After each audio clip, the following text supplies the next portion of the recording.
The devil's wife wore lipstick that wasn't hers. Adriana Valente never thought betrayal would come with evidence. A crimson kiss mark on her husband's collar, the scent of another woman's perfume soaking through Italian silk. She'd married New York's most dangerous man, trading safety for love in a world where neither truly existed.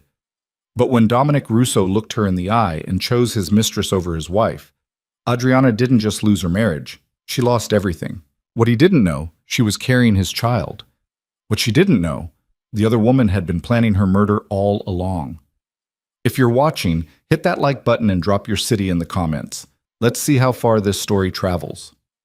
The penthouse terrace stretched 43 floors above Manhattan, all glass and steel, and the kind of view that made ordinary people feel like gods. Adriana Valente stood at the railing, her fingers wrapped tight around cold metal, watching the city lights blur through tears she refused to let fall. Behind her, the party continued, crystal clinking, laughter echoing off marble, the usual crowd of dangerous men and women who smiled with their mouths but never their eyes. She'd found the lipstick stain that morning. Not hidden, not subtle, practically branded onto the collar of Dominic's white dress shirt like a claim of ownership. The color was wrong. Dark plum, almost black. Adriana wore red, always red. Everyone knew that. "You've been out here a while." His voice cut through the night air like it always did, smooth, controlled, the kind of tone that had talked men into surrendering territories and women into forgetting their better judgment. Adriana didn't turn around. "Needed air," she said. Dominic Russo moved beside her, close enough that she could smell his cologne mixed with something else. Something floral and expensive that definitely wasn't hers. He was wearing a new suit, charcoal gray, perfectly tailored, the kind that costs more than most people's cars. His dark hair was swept back, still slightly damp from a shower he'd taken at 6 p.m. Before the party. Before coming home. "The Castellanos are asking for you," he said. "Vita wants to talk about that charity thing." Let Vita wait. She felt him go still beside her. Dominic wasn't used to being dismissed, especially not by his wife. They'd been married 3 years of learning the rules of his world, of becoming the perfect Don's wife, of standing beside him at family dinners and smiling while men discussed things she wasn't supposed to understand, but absolutely did. "What's wrong?" The question came out flat, like he was checking a box rather than actually caring about the answer. Adriana finally looked at him. Even now, even with rage burning through her chest, she had to admit he was beautiful in that dangerous way that had hooked her from the start. Sharp jaw, dark eyes that could freeze a man's blood or melt a woman's resolve depending on his mood. The scar along his left cheekbone that he'd gotten before they met, back when he was still proving himself worthy of the family name. She'd fallen in love with that face, married it, woken up next to it for 1,000 mornings. "Who is she?" Adriana asked. The flicker of reaction was so brief she almost missed it, a tightness around his eyes, a fractional pause before he spoke. "Who's who?" "Don't." Her voice came out harder than she'd intended. "Don't insult me like that. The lipstick on your shirt this morning, plum, almost black. The perfume you're wearing right now that isn't mine. The fact that you've been coming home later and later, and when you do, you barely look at me." Dominic's jaw tightened. For a moment she thought he might actually deny it, might try to gaslight her the way she'd seen other men in this world do to their wives. But he'd never been a liar. Not to her, anyway. Lies were for enemies and business partners. With Adriana, he'd always been brutally, sometimes cruelly honest. "Her name's Serena," he said quietly. The confirmation hit like a physical blow. Somewhere in the back of her mind, Adriana had been hoping she was wrong, that there was some other explanation.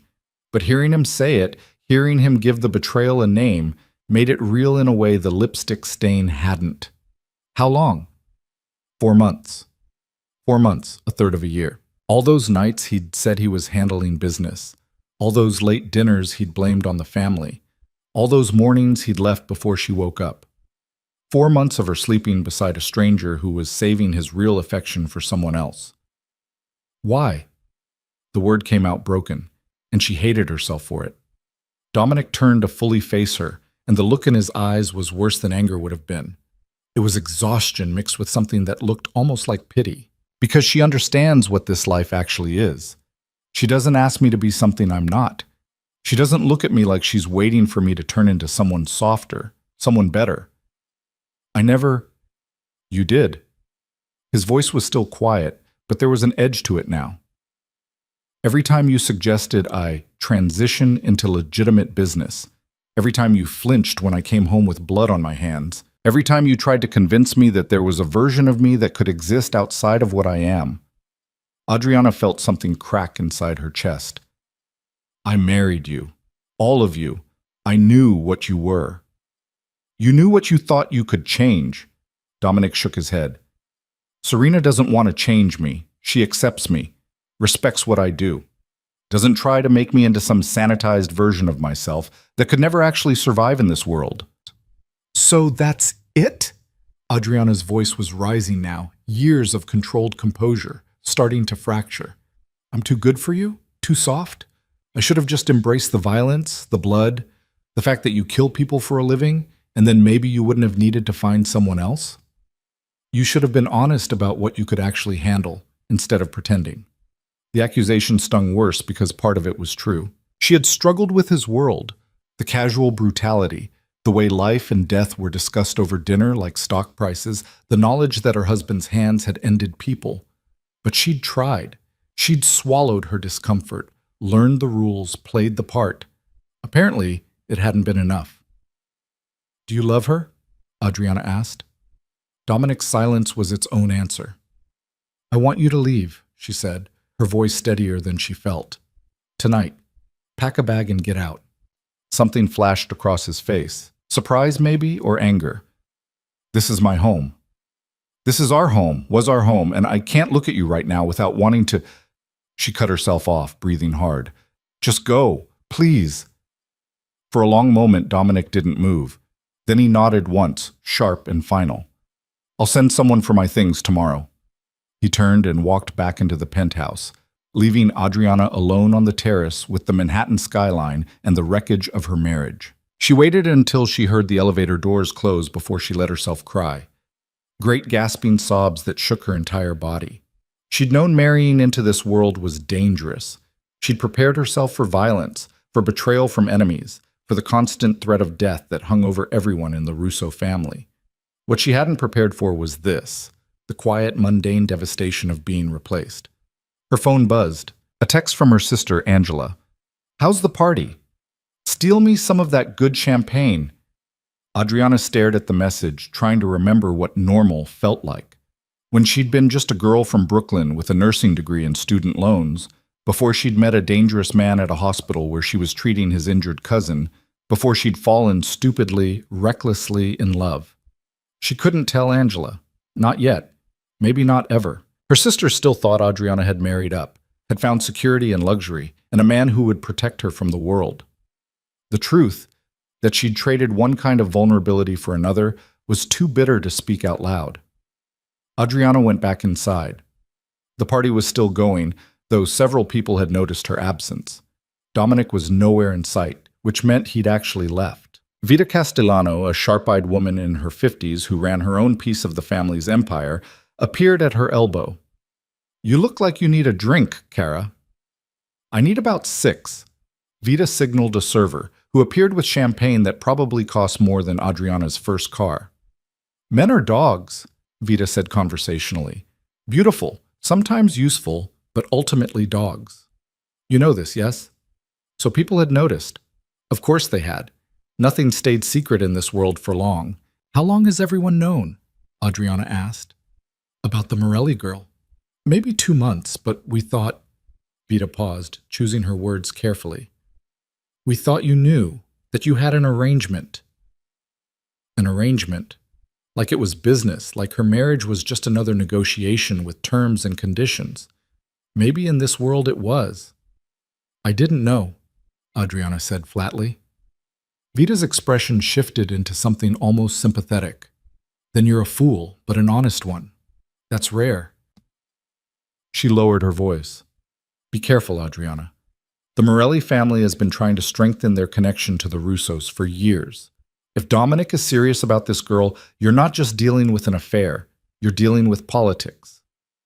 The warning settled into Adriana's stomach like ice. She'd been thinking about this as a personal betrayal, a marriage falling apart. But Vita was right. Nothing in this world was just personal. Every relationship was a treaty, every marriage an alliance. If Dominic replaced her with Serena Morelli, what did that mean for her position, for her safety? I should go, Adriana said. Stay. Vita's grip on her arm was gentle but firm. If you leave now, you look weak, wounded. They'll eat you alive. Stay, smile, and show them that you're not going anywhere without a fight.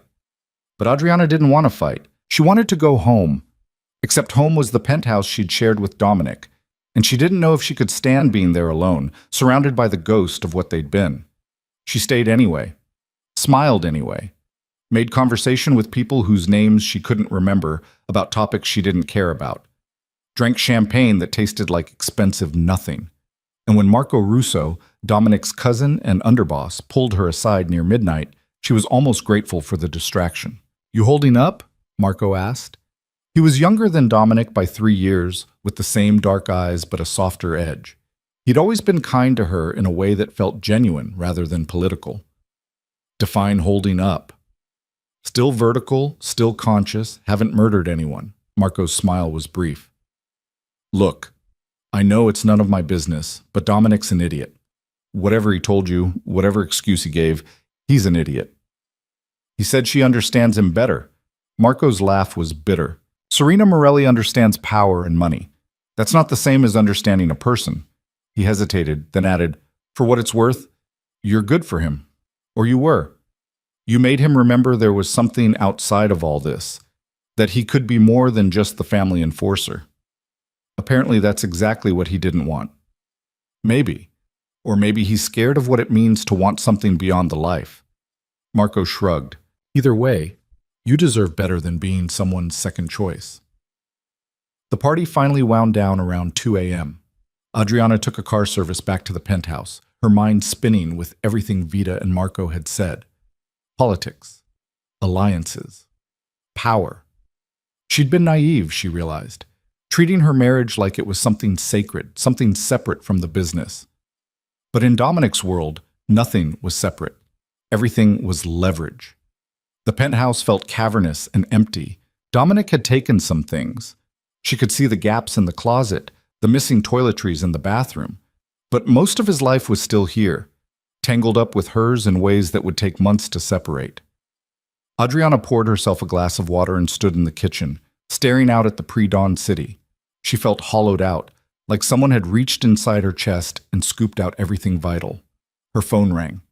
Unknown number. At 3 a.m, nothing good came from unknown numbers. Hello? Mrs. Russo. The voice was female, smooth, with the faintest hint of amusement. I hope I'm not calling too late. Who is this? Serena Morelli.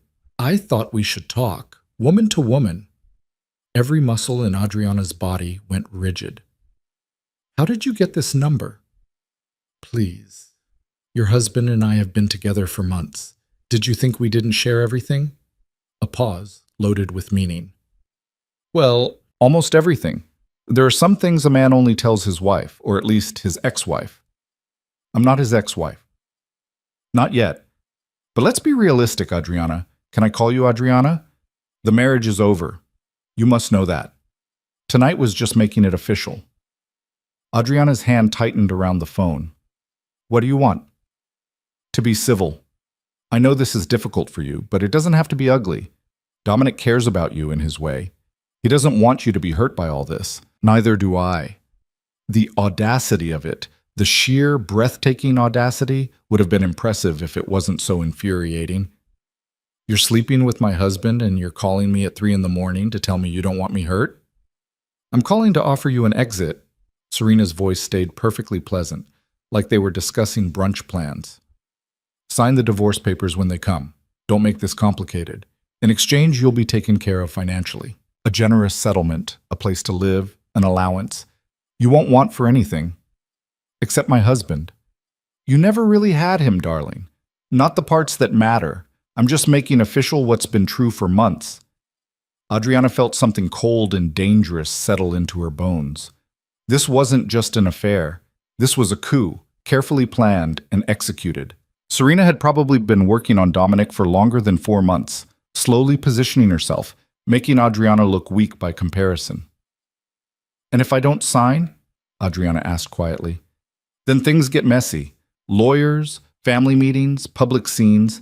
Your name dragged through every circle that matters. I'd rather avoid that. I think you would too. Go to hell. She hung up before Serena could respond. Her hands were shaking, rage and fear mixing into something she couldn't quite name. This was worse than betrayal.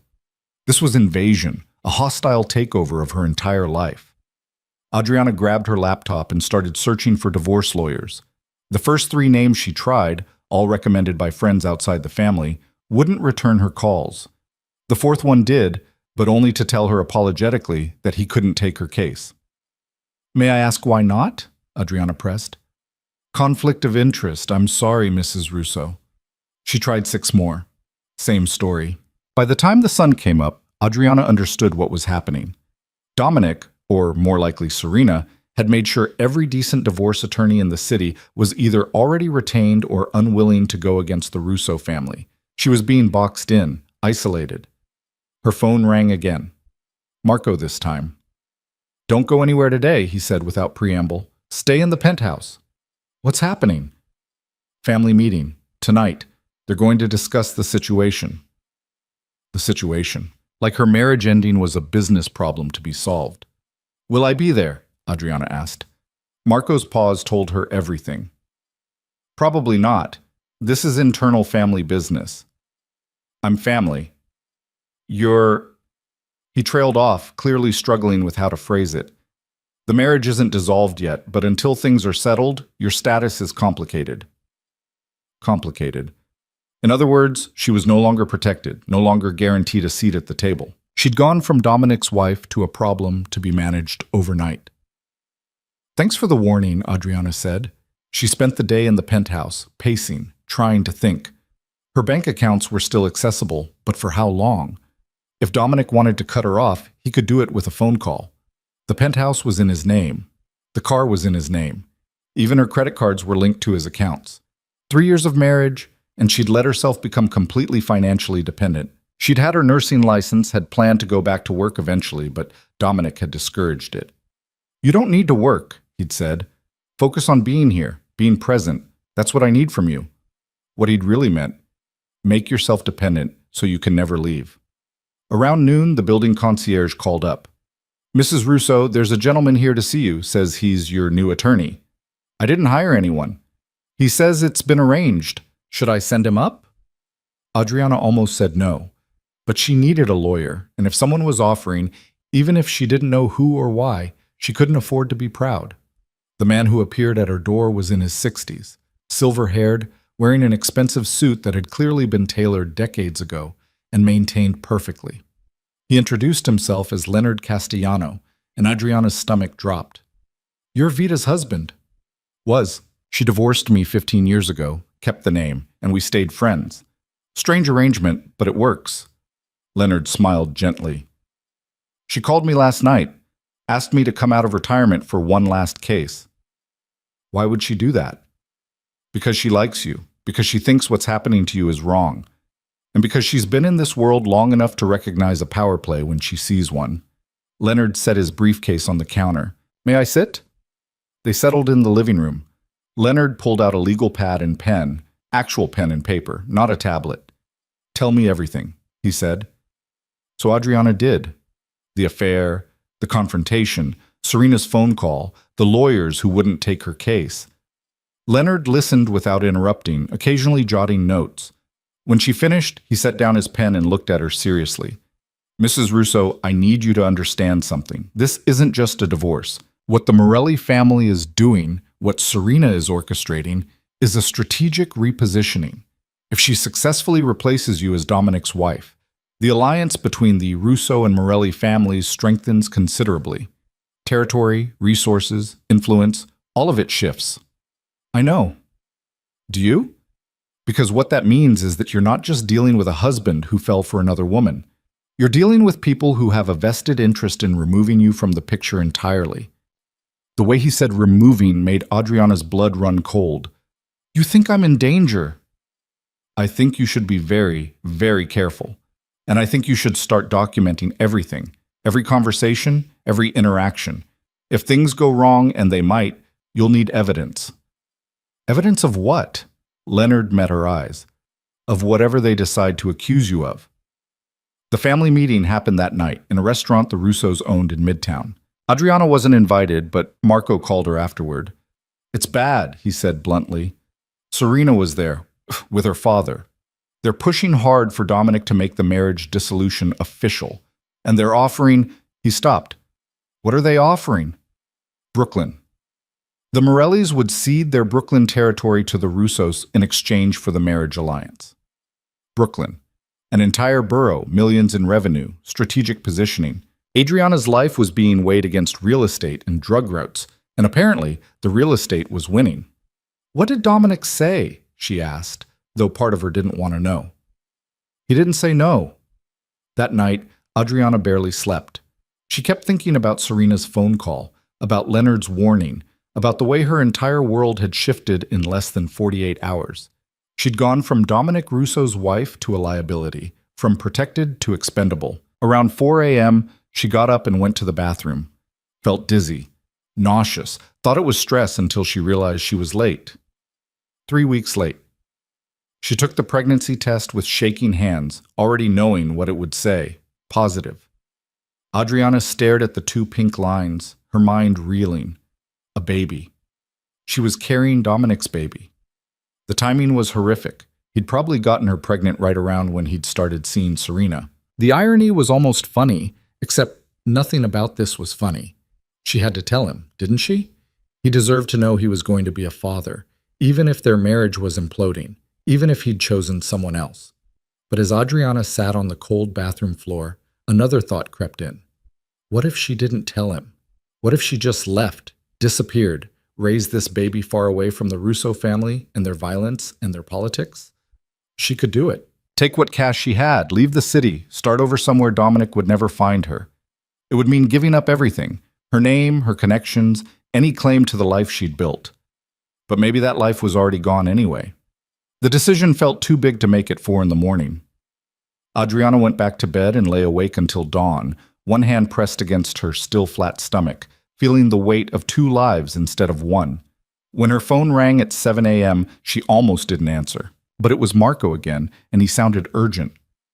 You need to get out of there, he said. Now. Don't pack, don't stop, just go. What happened? Someone leaked information to the feds about the family's operations, bank accounts, shipping routes, names, everything. Adriana's heart stopped. Who? That's the problem. The leak is being traced back to you. That's impossible. I don't even know that information. I know, but someone's made it look like you do. Your email, your laptop. They're saying you've been gathering evidence for months, that you're working with federal prosecutors. This was it, the accusation Leonard had warned her about. They weren't just pushing her out, they were framing her as a traitor. If the family believed she'd betrayed them, divorce would be the least of her problems. Marco, I swear to you, I believe you, but it doesn't matter what I believe. Get out of the penthouse, go somewhere public, somewhere with witnesses. And call Leonard. He needs to know about this. Adriana grabbed her purse, threw on clothes, and ran for the elevator. Her mind was racing, trying to make sense of how this had happened. Someone had access to her accounts, her devices. Someone had planted evidence. Serena. It had to be. This was too coordinated, too perfect. The affair, the isolation, and now the frame job. Serena wasn't just replacing her, she was erasing her. The elevator doors opened in the lobby. Adriana stepped out and froze.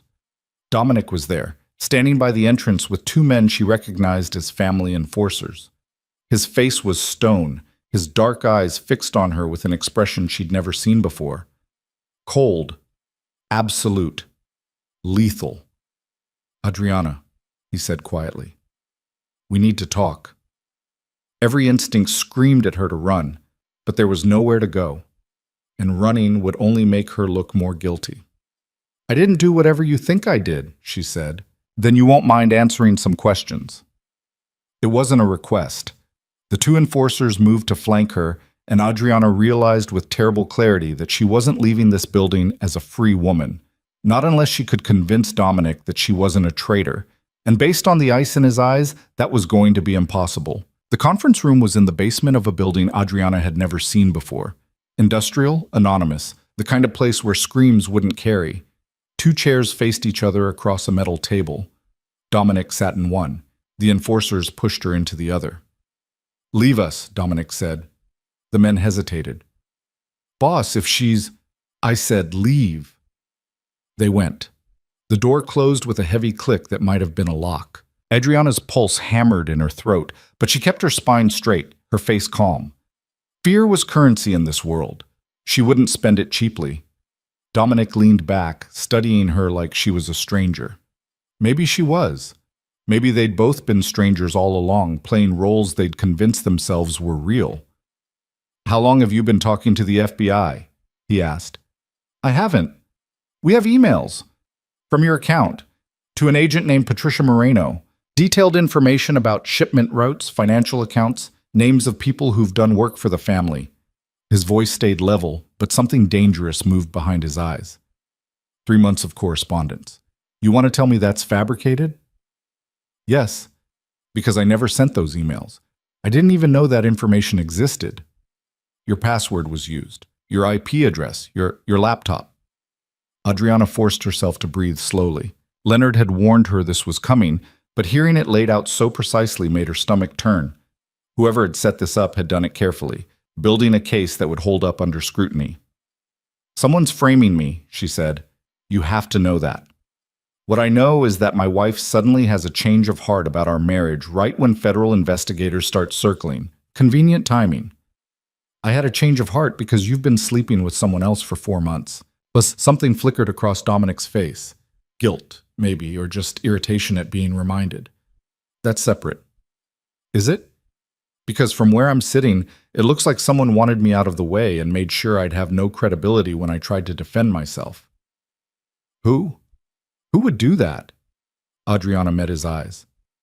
"The woman who called me at 3 a.m. to tell me I should sign divorce papers and disappear quietly. The woman who was at your family meeting last night with her father, offering you Brooklyn in exchange for a marriage alliance. The woman who has everything to gain from me being labeled a traitor." Dominic's expression hardened. "Serena wouldn't what?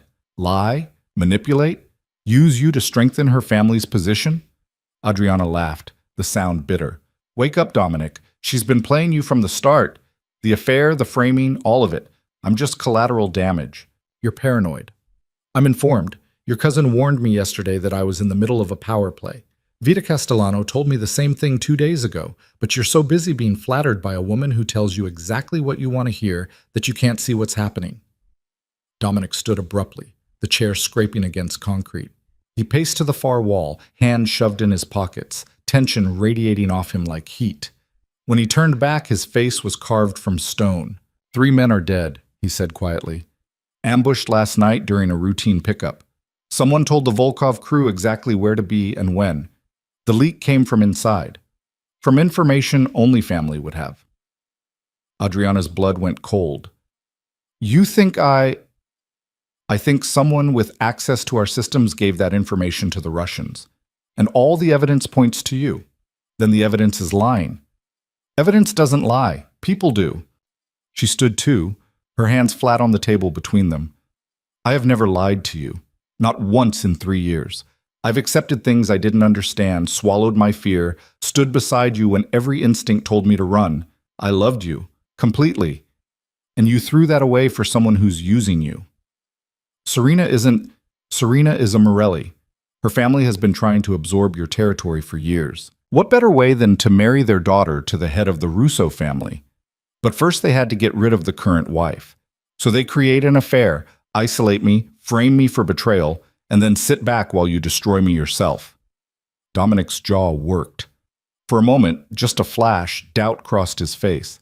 Then it was gone, replaced by the cold certainty that had made him one of the most feared men in the city. "You're good," he said. "I'll give you that. But I'm not stupid enough to fall for it." "Fall for what? The truth?" "Manipulation. You're trying to make me doubt her, doubt myself."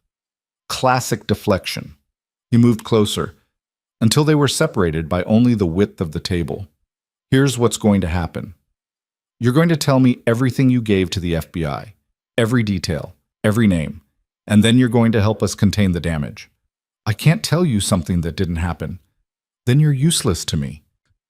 The words landed like a physical blow. Adriana had known their marriage was over, but hearing him say it, hearing the finality in his voice, made it real in a way nothing else had. So what now? She asked. You kill me? Make an example of the traitor wife? Dominic's expression didn't change. That depends on how cooperative you are. The door opened. One of the enforcers leaned in. Boss, the family's waiting. Give me 5 minutes. The door closed again. Dominic pulled out his phone, scrolled through something, then set it on the table facing her. It was an email, supposedly from her account, detailing shipment information with timestamps and locations. The kind of intelligence that would get people killed. Explain that, he said. Adriana stared at the screen. The email address was hers. The writing style even sounded like her. Formal, precise, the way she'd learned to communicate in this world. But she'd never written it, never sent it, never even knew those details existed. I can't explain it except to say someone hacked my account, used my laptop maybe, or cloned my credentials. It's not impossible. She looked up at him. You know me, Dominic. You know I'm not capable of this. I thought I knew you. Turns out I was wrong about a lot of things. Her hands clenched into fists. You were wrong about thinking I needed to be changed, about believing someone else could understand you better. But you were never wrong about my loyalty. I would have died for you, for this family. That's the one thing I never lied about. Past tense? You made it past tense when you chose her. The silence stretched between them, heavy with everything they'd lost. Finally, Dominic picked up his phone and headed for the door. Wait here, he said. Someone will come get you. For what? He paused without turning around. The family needs to hear your version. After that, they'll decide what happens next.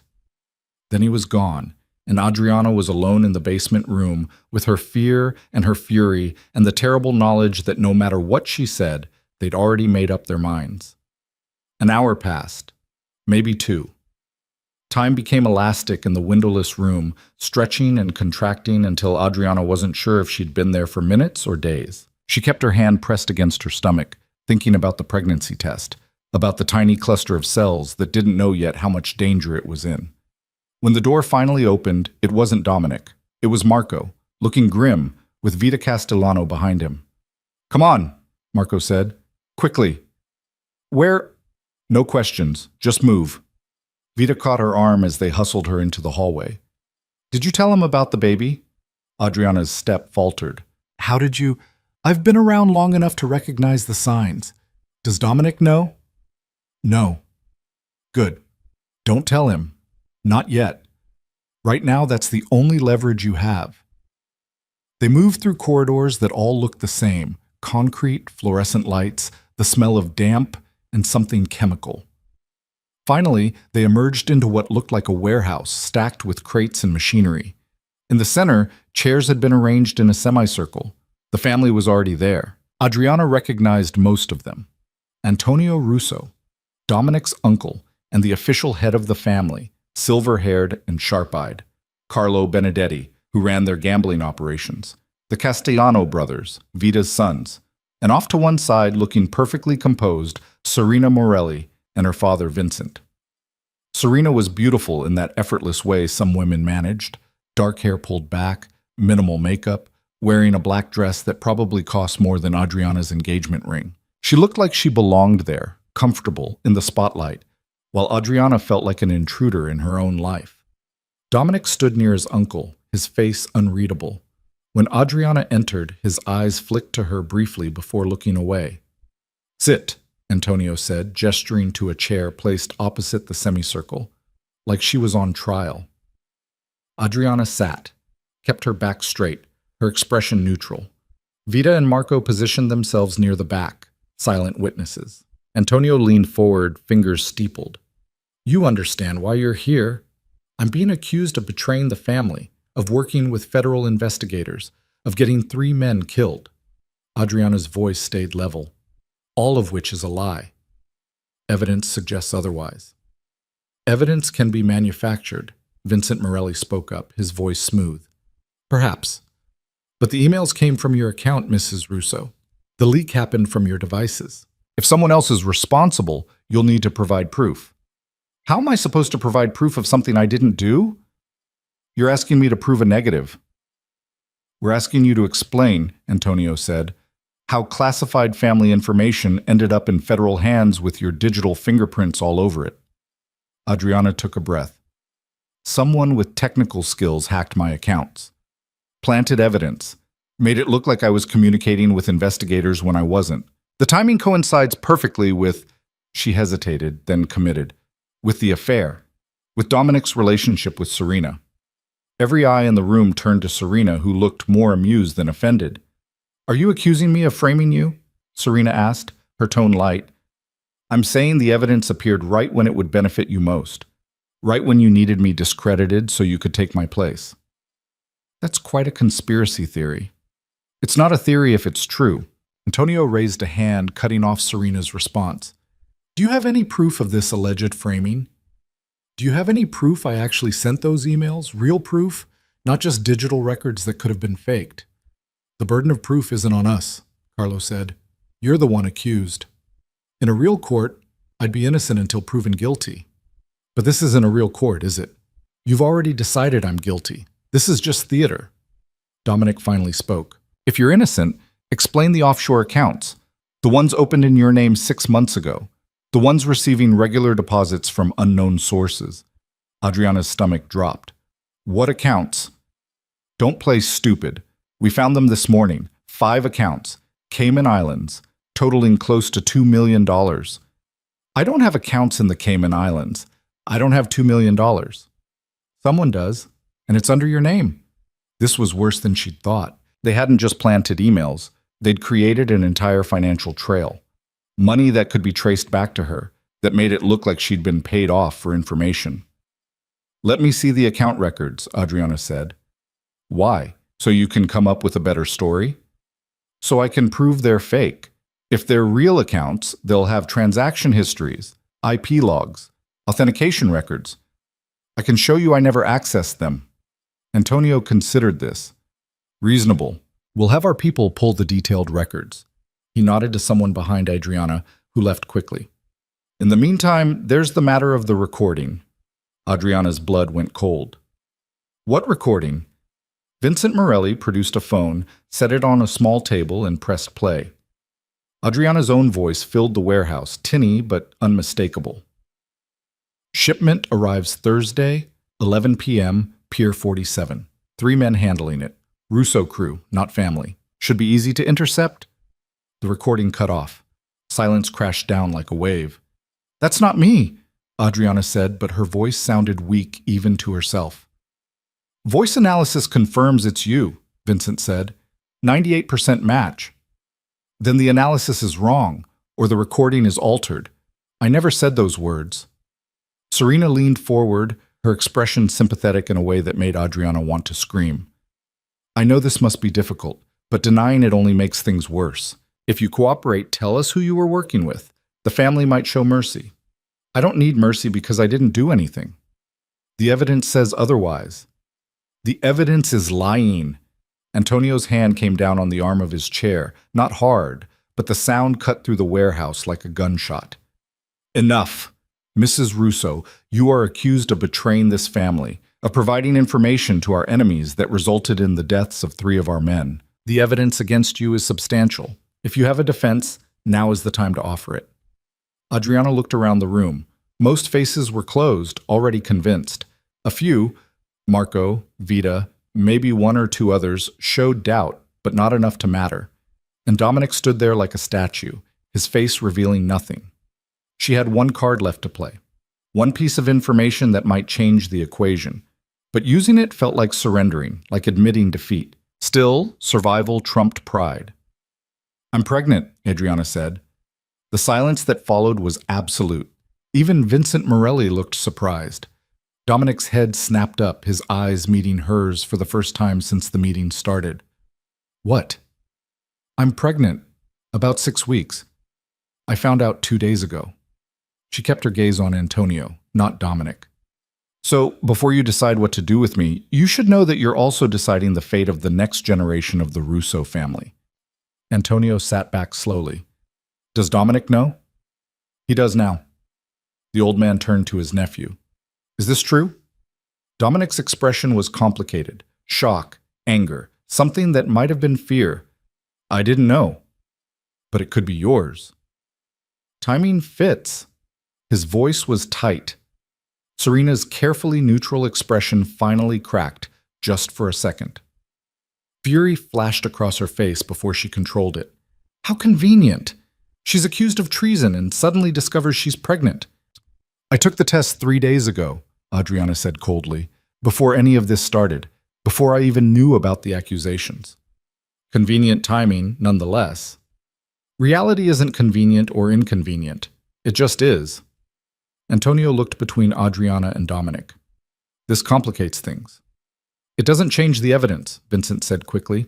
Pregnant or not, she's still accused of betraying the family. But it means we can't act rashly. Antonio's tone was firm. If she's carrying Russo blood, that child is family, regardless of what the mother may have done. You can't seriously be considering what I'm considering, Vincent, is protecting family interests, which includes potential heirs. Antonio stood. We'll continue this tomorrow. Mrs. Russo, you'll remain in custody until we verify your claims, both about the pregnancy and the accounts.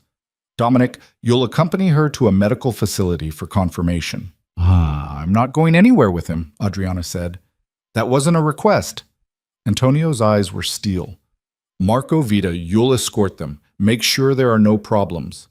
The meeting broke up in murmurs and tension. Serena left quickly, her father trailing behind, both their faces tight with barely suppressed anger. Adriana stood on shaking legs, feeling Dominic's eyes on her but refusing to look at him. Marco appeared at her elbow. Come on, there's a clinic we use. Discreet. The drive happened in silence. Marco drove, Vita in the passenger seat, Adriana and Dominic in the back with careful space between them. The clinic was in Queens, unmarked, the kind of place that asked no questions and kept no records. A doctor who looked tired and underpaid took Adriana into an exam room, drew blood, did an ultrasound, asked questions in a monotone that suggested he'd done this many times before for many different reasons. 6 weeks, he confirmed, showing her the ultrasound image. A tiny blob, barely visible, but there. Real. Healthy, as far as I can tell at this stage. Adriana stared at the screen. Her baby, hers and Dominic's, created in what must have been one of their last times together before everything fell apart. I need to tell the father, the doctor said. He's outside. The doctor stepped into the waiting room. Adriana heard his voice, low and professional, then Dominic's sharp question. When the doctor returned, Dominic was behind him. Can we have a minute? Dominic asked the doctor. 2 minutes. I have other patients. The door closed. Dominic stood near it, like he wasn't sure if he should come closer. Why didn't you tell me? When? When you were confessing your affair? When you were accusing me of treason? When exactly was I supposed to work it into conversation? Before any of that. I found out 3 days ago. You haven't exactly been accessible. He moved closer, his eyes on the ultrasound screen. Is it really mine? The question shouldn't have hurt. She'd expected it, but it did anyway. Yes. Unless you think I've been sleeping around in addition to betraying the family to federal investigators. Don't. Don't what? Be bitter? Be angry? You've decided I'm a traitor based on manufactured evidence, and now you're questioning whether your own child is actually yours. I think I'm entitled to some bitterness. Dominic dragged a hand through his hair, a rare gesture of frustration. This changes things. Does it? Or does it just complicate your plans with Serena? Stop making this about her. It is about her. She's the one who framed me, Dominic. She's the one who planted that evidence, created those accounts, faked that recording. And you're so blind to it because she makes you feel powerful and dangerous and all the things you think you need to be. You don't know what you're talking about. I know she called me at 3 a.m. to gloat. I know her father was at that meeting, salivating over Brooklyn like it was already his. I know she looked genuinely furious when I announced the pregnancy because it ruins her plan. Adriana stood, getting in his face. Wake up, Dominic, she's using you, and you're letting her because it's easier than admitting you made a mistake. For a moment, something raw crossed his face. Doubt, maybe, or just exhaustion. Then the walls came back up. You should rest, he said. We're not done with the investigation. Am I still a prisoner? You're still accused. Same thing. The doctor knocked and came back in. Everything looks good. Prenatal vitamins, regular checkups, avoid stress. He looked between them. Though I'm guessing stress is unavoidable in your line of work. They drove back in the same heavy silence. When they reached the warehouse, Antonio was waiting with several other family members. The pregnancy is confirmed, Dominic announced. Antonio nodded slowly. Then we have a situation. Adriana, you'll be kept under supervision until this is resolved, for your protection and the child's. Protection or imprisonment? Both, if necessary. Vita stepped forward. She'll stay with me. I have space, security, and it's neutral ground. Antonio considered. Agreed. Marco, you'll coordinate security. No one in or out without approval. Adriana, if you try to run, it will be taken as an admission of guilt. I have nowhere to run to. Then we understand each other. Adriana was taken to Vita's brownstone in Brooklyn Heights, a place she'd visited before for dinners and parties, but never imagined as a prison. Vita gave her a room on the 3rd floor, comfortable but with bars on the windows. For your safety, Vita said, though they both knew it was about containment. That night, alone, Adriana finally let herself break. She cried for her marriage, for the future she'd imagined, for the baby growing inside her who would be born into chaos. She cried until her throat was raw and her eyes swollen. Then she stopped crying and started thinking. If she was going to survive this, if her baby was going to survive this, she needed to fight back, not with words or pleas, but with proof, real proof that someone had framed her. The next morning, Leonard Castellano arrived with his briefcase and his legal pad. Vita called me, he said, told me what happened at the family meeting. We have work to do. They spent hours going through everything, the emails, the accounts, the recording. Leonard took notes, asked questions, built a timeline. The offshore accounts are sophisticated, he said. Whoever set them up knew what they were doing, but everything leaves a trail. We just need to find it. How long will that take? Days, maybe weeks. Leonard looked at her seriously. The baby buys you time, but not indefinitely. Eventually, Antonio will demand resolution. We need evidence before then. And if we can't find it, then you need to consider other options. Witness protection, possibly. Disappearing. Starting over somewhere the Russo family can't reach. With a baby. With a baby. Adriana pressed her hand to her stomach. I won't let them take my child. Then we fight, and we hope we find something before they lose patience. 3 days passed in Vita's brownstone. Adriana was fed, guarded, and isolated. No phone, no computer, no contact with the outside world. Marco visited daily to check on her, but even he was cautious, aware that association with an accused traitor could damage his standing. On the 4th day, everything changed.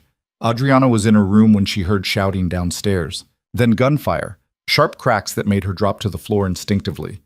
More shots, closer now. Someone screamed. Her door burst open. One of Vita's guards grabbed her arm. We need to move. Now. What's happening? Russians. They're hitting the house. He dragged her into the hallway. More gunfire below, breaking glass, voices shouting in accented English. They made it to the stairs before someone appeared at the bottom, a man in tactical gear with a rifle. The guard shoved Adriana behind him and fired. The Russian went down, but 2 more appeared. The guard took a bullet to the chest and fell, blood spreading across his shirt. Adriana ran. Back down the hallway, through a door, up another flight of stairs to the roof access. Behind her, heavy footsteps and Russian voices. They were coming. She hit the roof door, burst through into cold air and city sounds. The brownstone had a flat roof with a low wall around it. Nowhere to go but over. Adriana looked down. 3 stories, an alley below, trash bins, maybe enough to break her fall. Maybe not. The door behind her slammed open. 3 men emerged, weapons raised. She put her hands up slowly. I'm not armed. The lead man said something in Russian. One of the others laughed. They moved closer, and Adriana saw what was in their eyes. They hadn't come to take her prisoner. "Wait," she said. "Wait, please." Gunfire erupted from the adjacent building. One of the Russians went down, then another. The third turned to fire back and caught a bullet in the head. He dropped like a stone.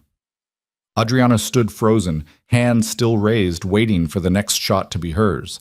Instead, Dominic appeared on the roof of the next building, rifle in hand. Behind him, more of his men emerged, setting up a perimeter. "Get down!" he shouted. Adriana dropped. More gunfire below, the Russians retreating, the Russo crew pursuing. Then silence, heavy and ringing. Dominic crossed to her building via a maintenance ladder, dropped onto the roof beside her. "Are you hit?" She shook her head, unable to speak. "The house is clear. They're gone." He helped her up, his hands surprisingly gentle. "Why were they here? Why did the Volkov crew target you?" "I don't know." But even as she said it, Adriana understood. Someone had told the Russians where to find her, someone who wanted her dead before she could prove her innocence, someone who was running out of time. Dominic kept his hand on her arm as they descended into the brownstone, his grip firm but not cruel. The house smelled like gunpowder and copper. 3 bodies lay in the foyer, 2 Russians, one of Vita's guards. Blood pooled on the hardwood floors that had probably been polished that morning. Vita appeared from the kitchen, a pistol still in her hand, her hair disheveled but her eyes sharp. "Everyone accounted for?" "3 dead Russians, 1 escaped," Marco reported, coming in from the back. "We've got people tracking him." "Let him go," Dominic said. "I want him to report back." Vita raised an eyebrow. "You want the Volkovs to know we were ready?" "I want them to know attacking what's mine has consequences." The words hung in the air. Adriana pulled her arm free. "I'm not yours. Not anymore. You're carrying my child. That makes you mine until I say otherwise." "Romantic." His jaw tightened, but before he could respond, Antonio arrived with a contingent of armed men. The old man surveyed the carnage with the detached interest of someone who'd seen it all before. 3 dead, he said. How did they know she was here? The question everyone had been avoiding. Vita's brownstone was supposed to be secure, its location known only to trusted family, yet the Russians had walked right to the door. "We have a leak," Marco said quietly. "Obviously." Antonio turned to Adriana. "Or she arranged this. Another distraction while her real handlers move." "If I'd arranged this," Adriana said, her voice ice, "I wouldn't have been on that roof about to get shot." "Maybe they were cleaning up loose ends. You've served your purpose. Or maybe someone in your organization is feeding information to the Volkovs and trying to make it look like me." She met Antonio's eyes. "Someone who benefits from me being dead before I can prove my innocence." "You're suggesting one of us is the traitor?" "I'm suggesting you look at who has the most to gain from framing me and then killing me before the truth comes out." Dominic stepped between them. "Uncle, we need to move her. Somewhere more secure. Somewhere only the 2 of us know about." Antonio considered. "You're volunteering to guard her personally?" "She's carrying my child. I'm not leaving that to anyone else." "Even though you think she's a traitor?" "Even then. If she is, I'll handle it myself. If she isn't—" He paused. "Then we need to find out who is." The admission was small, barely there, but Adriana caught it. The first crack in his certainty. Not belief in her innocence, not yet, but doubt about her guilt. It wasn't much, but it was something. Antonio nodded slowly. "Fine, take her. But Dominic, if you're wrong about this, if she's playing you, I know what's at stake." They left within the hour. Dominic drove, taking routes that doubled back on themselves, watching mirrors, making sure they weren't followed. Adriana sat in the passenger seat, exhausted and wired, her hand pressed against her stomach where the baby grew, oblivious to the chaos. "Where are we going?" she asked. "Somewhere no one knows about. A place I bought years ago under a shell company. No family connections, no paper trail." "Why would you need something like that?" He glanced at her. "In this life, you always need an exit strategy, even from your own family." They drove for 2 hours, leaving the city behind, heading upstate into dense forest and winding roads. The safe house turned out to be a cabin on 20 isolated acres, modern but designed to look rustic, with security cameras hidden in the trees and reinforced doors that could withstand a small army. Inside, it was surprisingly comfortable. Furniture that didn't match but worked, a kitchen stocked with non-perishables, a generator in case the power failed. Dominic did a sweep of the perimeter while Adriana collapsed onto the couch, every muscle in her body shaking with delayed shock. When he came back in, he found her crying silently, her face buried in her hands. "Adriana, don't." She didn't look up. "Don't comfort me, don't apologize, don't do whatever you're about to do. I just need a minute." He sat in the chair across from her, waiting. The crying eventually stopped, replaced by the kind of exhaustion that went bone deep. Adriana wiped her face with the back of her hand. "I could have died today," she said.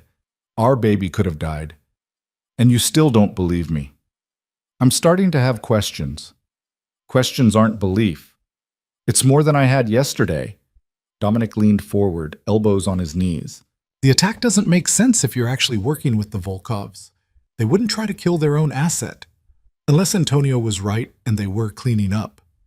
Maybe, but the timing's wrong. If they wanted you dead, they could have done it quieter. This felt like a message, like someone wanted to make sure you didn't live long enough to defend yourself." Adriana looked at him, really looked at him, and saw something she hadn't seen in days. The man she'd married was still in there somewhere, buried under suspicion and anger, but not completely gone.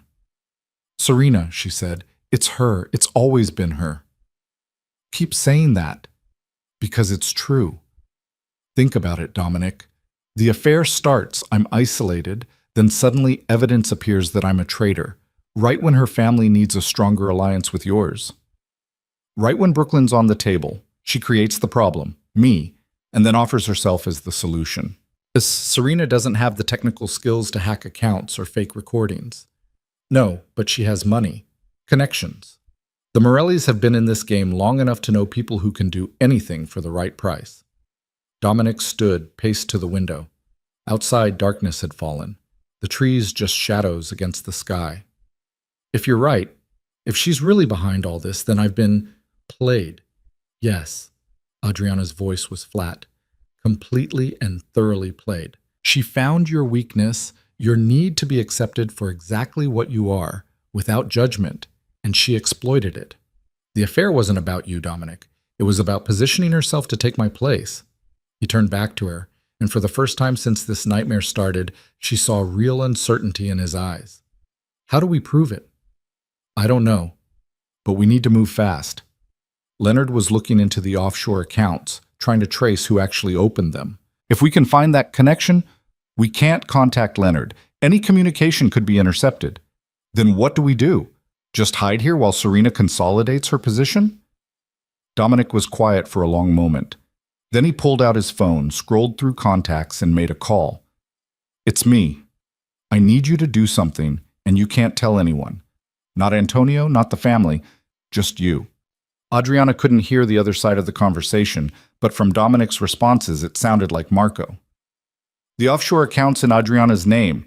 I need you to pull the detailed records, IP addresses, authentication logs, initial setup, everything. And I need you to look into Serena Morelli's financial activity for the past year, quietly." He listened, his expression hardening. "I don't care if it's sensitive. Either she's clean and we put this to rest, or she's not and we need to know. Can you do it or not?" Another pause. Then, "Good. You have 24 hours. And Marco, if anyone asks what you're doing, you're investigating Adriana's connections. Nothing about Serena." He hung up and looked at Adriana. "Marco will dig. He's good with financials, and he has access to family resources. He's also loyal to Antonio. He's loyal to the truth. Or at least I hope he is." Dominic sat back down, suddenly looking exhausted. "If I'm wrong about this, if you're actually guilty, I'm not. But if you are, I've just compromised an investigation and put my cousin at risk, so you better hope you're telling the truth." "I am." They sat in heavy silence. Finally, Adriana asked the question that had been burning in her chest since the rooftop. "Why did you come?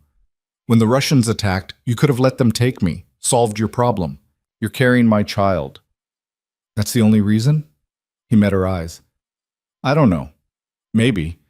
Or maybe some part of me isn't ready to believe that the woman I married, the woman I loved, could betray me that completely, even if the evidence says otherwise. You loved me past tense? You know what I mean. Do I? Because from where I'm sitting, you threw away 3 years for someone who tells you pretty lies. And now that it's convenient to doubt her, you're suddenly willing to investigate. That's not fair, Adriana laughed, sharp and bitter. None of this is fair, Dominic. You want to talk about fair? Fair would have been you staying faithful to your wife. Fair would have been you believing me when I said I was being framed. Fair would have been you protecting me instead of letting your family put me on trial. I'm protecting you now because of the baby, not because you actually believe in me. He didn't deny it, couldn't probably. The truth sat between them like a third person in the room. Get some rest, Dominic said finally. There's a bedroom upstairs. I'll take the couch. How chivalrous. Adriana, I'm going. She stood, every joint aching. Wake me if Marco calls. The bedroom was clean and impersonal, the kind of space that had never been lived in. Adriana lay on the bed, fully clothed, staring at the ceiling, her hand on her stomach. The baby couldn't be more than an inch long, barely formed, but already it had saved her life. The family wouldn't kill a pregnant woman carrying Russo blood, not without absolute certainty of guilt. But that protection had an expiration date. Eventually the baby would be born, and if Adriana couldn't prove her innocence by then, they'd take the child and eliminate her. She'd seen it happen to other women in this world, mothers who'd outlived their usefulness, who'd made mistakes or crossed lines. Their children were raised by the family while they disappeared. Adriana wouldn't let that happen. She'd die first, or kill whoever stood between her and freedom. She must have fallen asleep because the next thing she knew, Dominic was shaking her shoulder gently. Marco called. You need to hear this. Downstairs, Dominic put his phone on speaker. Marco's voice crackled through, tense and urgent. I found something. The offshore accounts. They weren't opened from Adriana's IP address. The login credentials were spoofed to look like her devices, but the actual access points are scattered. Cafes, libraries, public Wi-Fi, all in Manhattan, but nowhere Adriana was at those times. How do you know where I was? Adriana asked. Because I cross-referenced with family security footage. We keep tabs on everyone, including wives. On the days those accounts were accessed, you were at charity events, family dinners, the penthouse. Never at the locations where the accounts were actually opened. Relief crashed through Adriana so hard she had to sit down. Then I couldn't have done it. The accounts were definitely set up to frame you, Marco confirmed. But here's where it gets interesting. I dug into the financial trails, followed the money backward. The fees for setting up the accounts, the deposits, all of it traces back to a shell company. And that shell company is owned by someone you know. Who? Dominic's voice was sharp. Serena's cousin, Paolo Morelli. He runs their tech division. The guy's a genius with computers and he hates the Russos. Has for years, ever since his brother got killed in a territory dispute. The pieces were falling into place. Adriana felt vindicated and furious at once. So Serena used her cousin to frame me. Looks like it. And there's more. I pulled Serena's phone records from our surveillance. In the past 3 months, she's had regular contact with someone in the Volkov organization. Viktor Sokolov, their tech specialist. Same guy who'd have the skills to fake that recording of your voice. Dominic's face had gone stone cold. The expression Adriana recognized from the rare times someone betrayed him badly enough to warrant personal attention. You're saying Serena's been working with the Volkovs? Either working with them or using them. My guess is she hired Victor to create the evidence against Adriana. The Russians get paid, she gets what she wants. Classic outsourcing. The attack today might have been Victor trying to cover his tracks, clean up the evidence before anyone could piece it together.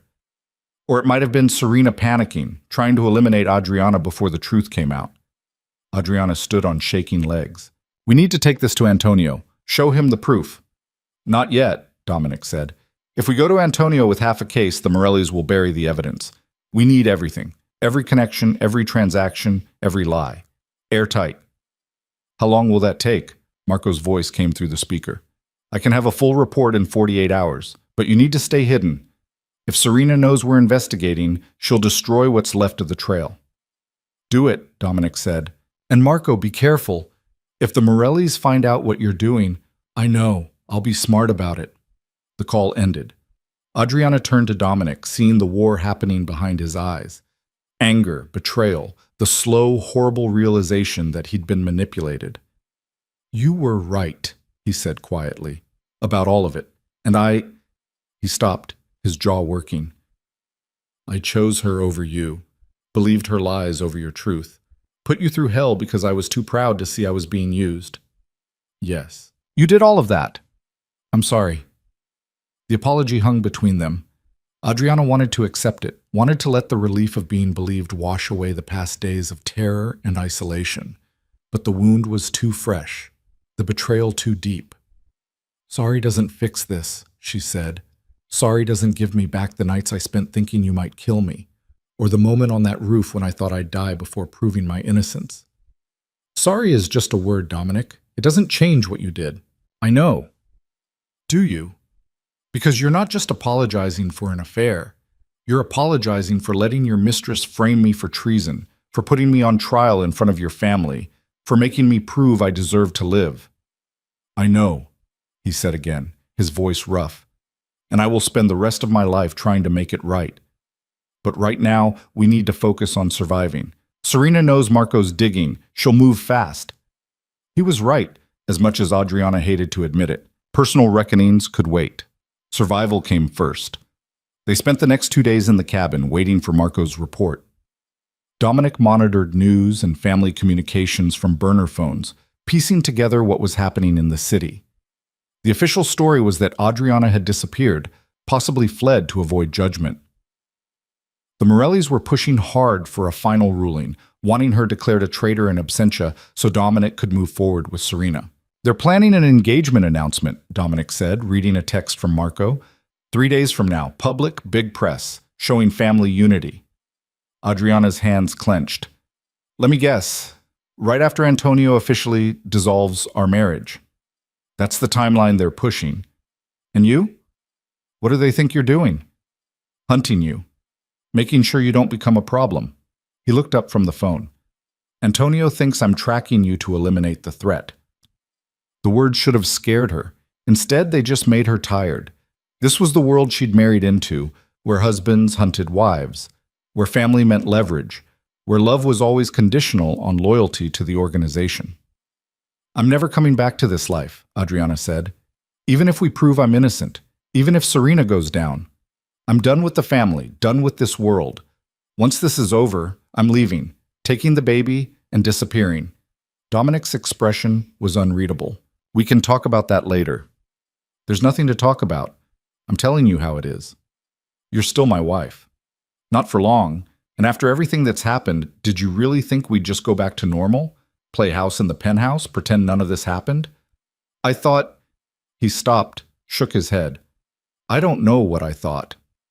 The silence stretched. Adriana turned away, looking out at the dark trees. When this is done, when Serena's exposed and the family knows the truth, I want a clean break. Divorce, settlement, full custody of the baby. I'll disappear, and you'll go back to being exactly what you are. No wife trying to change you. No complications. The baby's a Russo. The family won't let you just take, watch me. She spun back to face him. I will burn this entire organization to the ground before I let my child grow up in it. Before I let them turn an innocent person into what you all are. Dominic's eyes flashed. Careful. Or what? You'll add me to the list of people you've killed? Go ahead. At least then I won't have to watch my child become a monster. He was on his feet, closing the distance between them in 2 strides. For a second, Adriana thought he might actually hurt her. But he stopped just short, his face inches from hers, breathing hard. You don't know anything about what I am, he said, his voice low and dangerous. You spent 3 years in my world playing dress-up, thinking you understood. But you never did. You never understood what it takes to survive, to protect what's yours, to make the choices that keep you alive. I understand enough to know I don't want it for my child. Our child. And that baby's going to have Russo blood whether you like it or not. You can run, you can hide, but genetics don't lie. Eventually, they'll be exactly what you're so afraid of. Not if I raise them away from this. Not if I teach them there's another way. There is no other way. Not for people like us. Adriana shoved him hard. He barely moved. I'm not like you. I was never like you. That was the whole problem, remember? I wasn't hard enough, wasn't willing to embrace the violence and the blood and the casual cruelty. Serena was. And look how that worked out for you. The mention of Serena's name broke something in him. Dominic turned away, his shoulders tight. I made a mistake. You made 100 mistakes. The affair was just the first one. I know. Stop saying that. Stop saying you know like it means something. You don't know. You can't possibly understand what you put me through. Then tell me. He faced her again, and this time there was something raw in his expression. Tell me what it felt like. Make me understand. Adriana laughed, the sound breaking in her throat. It felt like dying. Every day, a little more. Watching you pull away, knowing something was wrong, but not knowing what.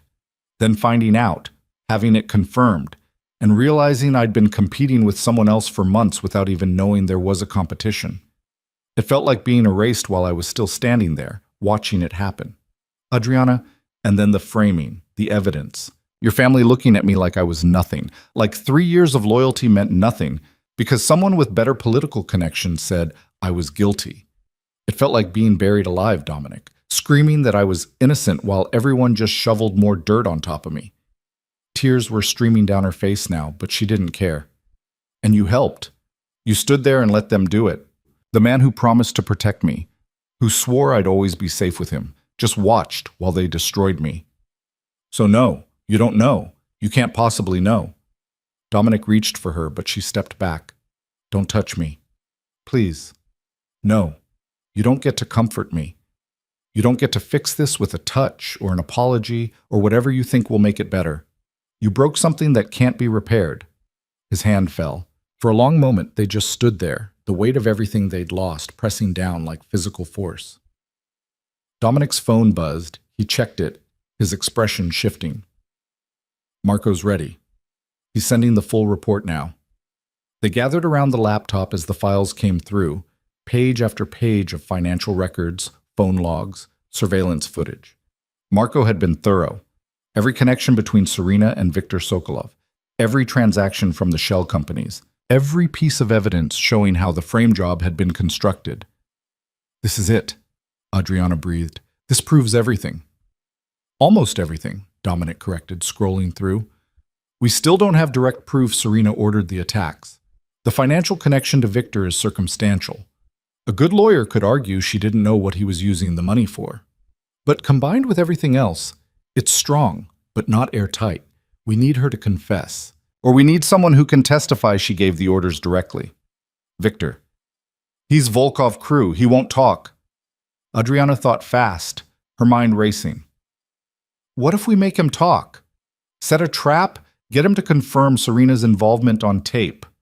How? Use me as bait. Put it out that I've resurfaced, that I'm ready to testify to the family. Viktor will have to make a move, either try to kill me again or contact Serena for instructions. Either way, we get evidence. Absolutely not. It's the only way. It's suicide. You'd be exposed, vulnerable. If something goes wrong, then I die.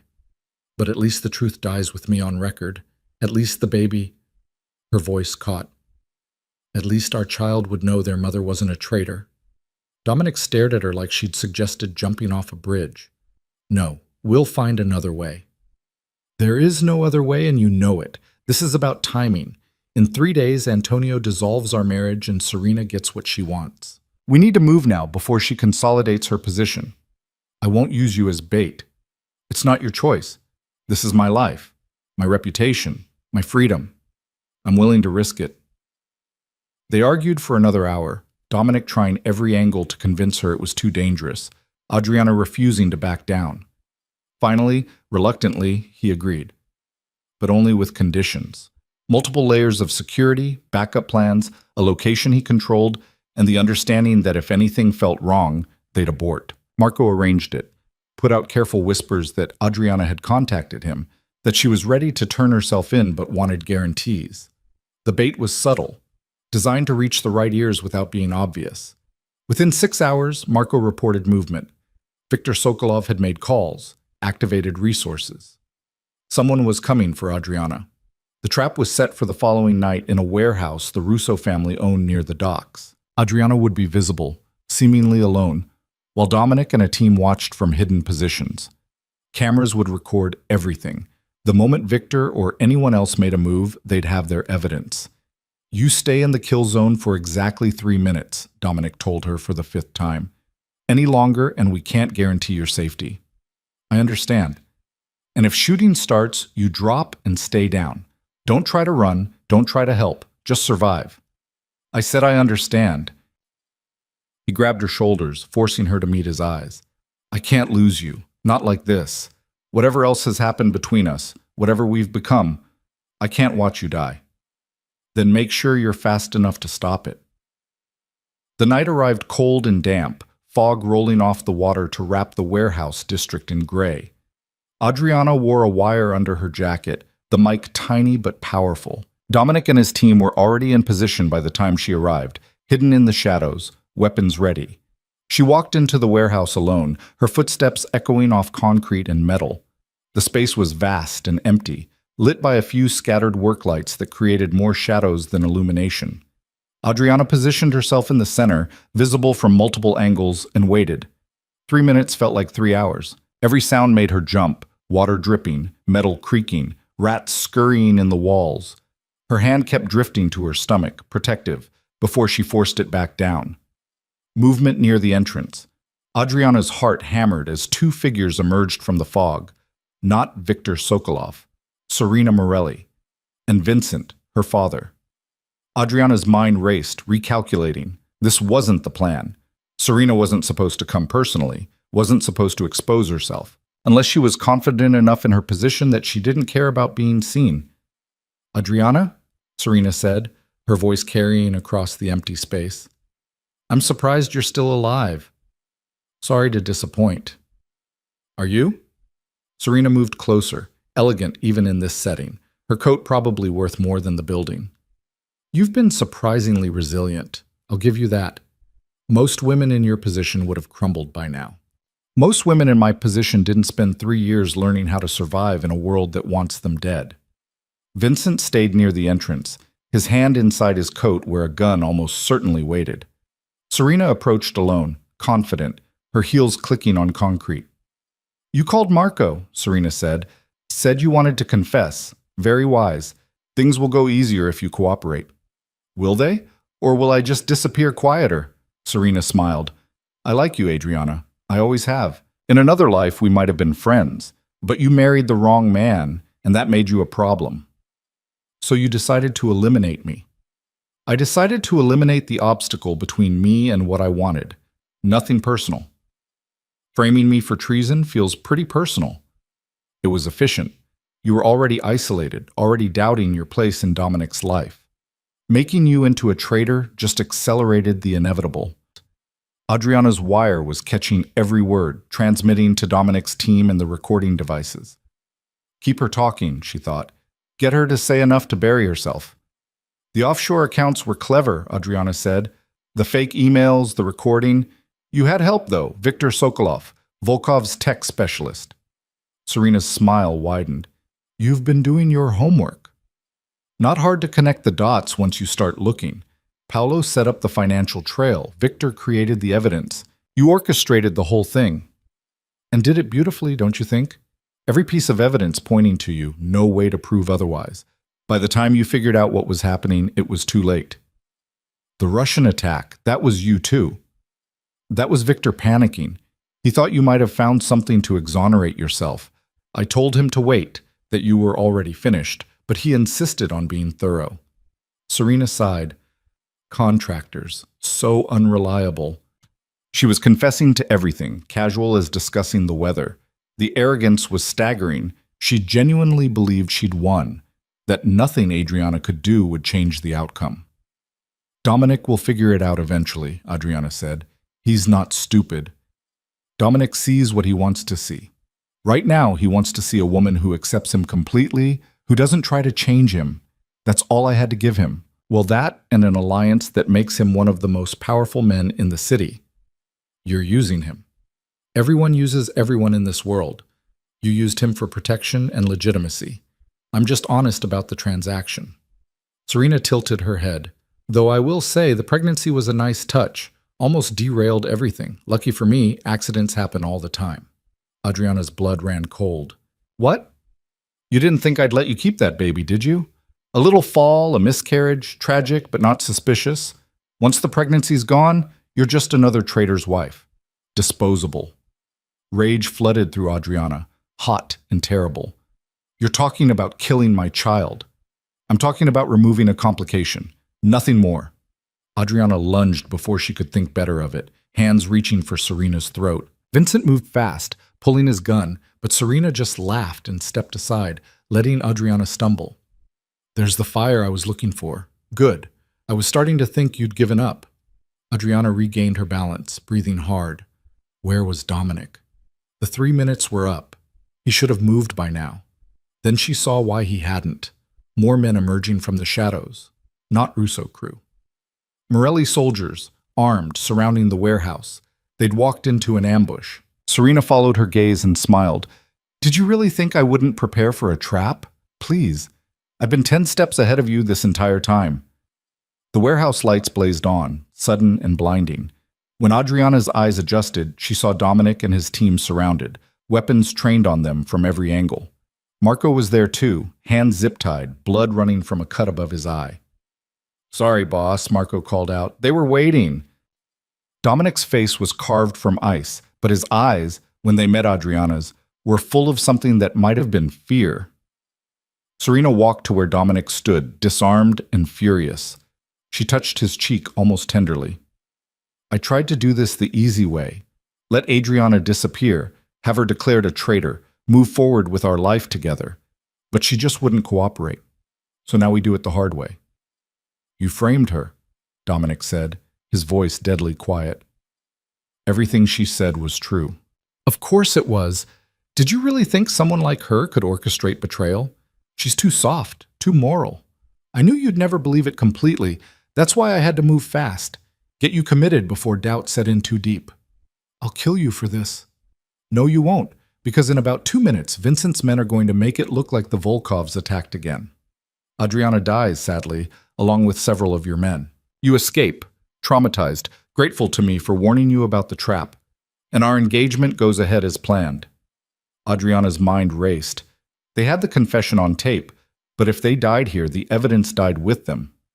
Dominic knows the truth now. You can't manipulate him anymore. Can't I? Watch. Serena turned to Dominic. Here's your choice, darling. Either Adriana dies tonight and you get everything we planned, Brooklyn, power, a wife who won't try to change you, or you try to save her and watch your entire family get destroyed. Because if you choose her, I release everything to the FBI.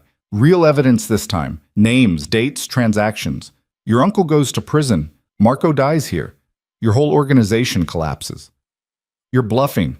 Try me. The moment stretched thin and terrible. Adriana watched Dominic's face, saw the calculation happening behind his eyes. Family or her. Empire or love. The choice he'd already made once before, when he'd chosen Serena's lies over Adriana's truth. Vincent raised his gun, pointing it at Adriana's head. 10 seconds, Dominic. Then I shoot her anyway, and you live with knowing you could have saved the family but hesitated. 9. 8. Adriana closed her eyes. Thought about the baby, about the life they'd never have, about dying with everyone still thinking she was a traitor. 7. 6. Stop! Dominic's voice cut through the countdown. You win. Do whatever you want. Just don't hurt her. Serena's smile was triumphant. That's my darling, always making the smart choice. Not this time. The voice came from the entrance. Antonio Russo stood there with 20 armed men, all weapons trained on the Morellis. Behind him, more family members. Carlo, the Castellano brothers, others Adriana recognized from family dinners. Antonio's face was carved from granite. Put the guns down. All of you. Vincent didn't lower his weapon. This is Morelli business. Walk away, Antonio. When you threaten a woman carrying Russo blood in a Russo warehouse, it becomes my business. Gun down, now. The standoff held for 3 eternal seconds. Then Vincent lowered his weapon. His men followed suit, outgunned and outmaneuvered. Antonio walked into the center of the warehouse, his eyes moving from Serena to Dominic to Adriana. "Someone want to tell me what's happening here?" "We have her confession," Dominic said. "Everything, the framing, the fake evidence, working with Viktor Sokolov. It's all on tape." "Tape can be faked," Serena said smoothly. "Not this one.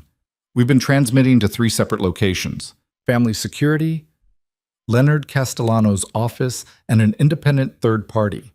All time-stamped, all verified." Dominic's voice was ice. "You just confessed to treason, attempted murder, and conspiracy, in front of witnesses, with evidence." Serena's composure finally cracked. "You can't prove. We can prove all of it.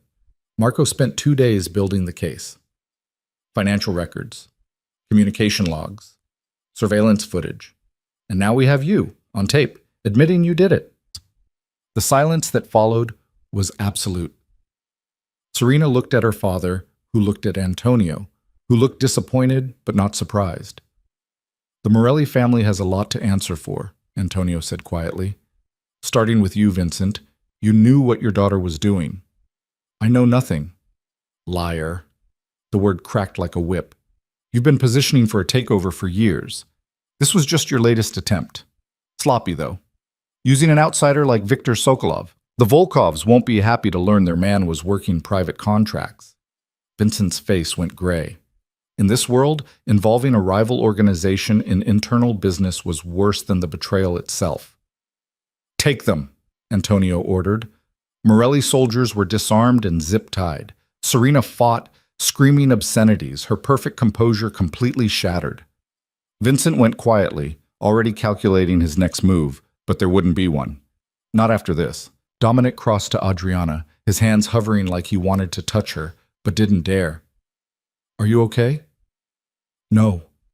She was shaking, adrenaline crashing. "But I'm alive. I'm sorry for everything, for not believing you, for not now." She couldn't process apologies with guns still out and bodies still tense. "Later, maybe."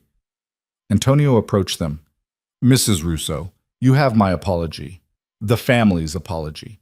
We wronged you, and we will make amends." "I don't want amends. I want out." The old man's eyebrows rose. "Out?" "Of this life, this family. All of it. I want a divorce, a settlement, and full custody of my child. Then I disappear, and you all forget I existed." "That's not—" "It's happening," Adriana said, surprised by the strength in her own voice. "I proved my innocence. I did what you asked. Now I get to walk away." Antonio looked at Dominic. "This is acceptable to you?" Dominic's jaw was tight, but he nodded. "If it's what she wants, then we'll make the arrangements." Antonio turned to his men. "Take the Morellis to the holding facility. We'll deal with them properly." He looked back at Adriana. "You'll have your freedom, Mrs. Russo. You've earned it." The warehouse emptied slowly. Morellis hauled away, Russo soldiers securing the area, Marco getting his hands untied and his head checked. Vita appeared from somewhere, wrapping a blanket around Adriana's shoulders. "You did good, Clara," she said quietly. "Most wouldn't have survived what you went through." "I'm not sure I did survive. Not all of me. The important parts did. That's what matters." Dominic stayed close but didn't touch her, didn't push. When everyone else had gone and it was just the two of them in the empty warehouse, he finally spoke. "I know you want out. I understand why. But before you go, I need you to know I loved you, love you. That wasn't a lie, even when everything else was broken." Adriana looked at him, this man she'd married, who'd destroyed her and saved her in equal measure. "I know, but love wasn't enough, was it? Love didn't protect me, didn't make you believe in me when it mattered." "No," he admitted. "It didn't. So I'm leaving, and you're letting me go. That's how we survive this." He nodded once, final, and turned away. Adriana watched him walk out into the fog, his shoulders carrying the weight of everything they'd lost. Then she pressed her hand to her stomach, where her baby grew, and promised herself that she'd never let anyone make her doubt herself like that again. She'd survived, but the cost had been everything she thought she'd built, and now she'd start over, completely alone. The safe house felt different now, less like protection and more like a cage counting down to freedom. Adriana spent the next 3 days there while Leonard Castellano hammered out the divorce settlement, each hour stretching longer than the last. Dominic came and went, bringing food, medical supplies, updates on what was happening with the Morellis, but they barely spoke.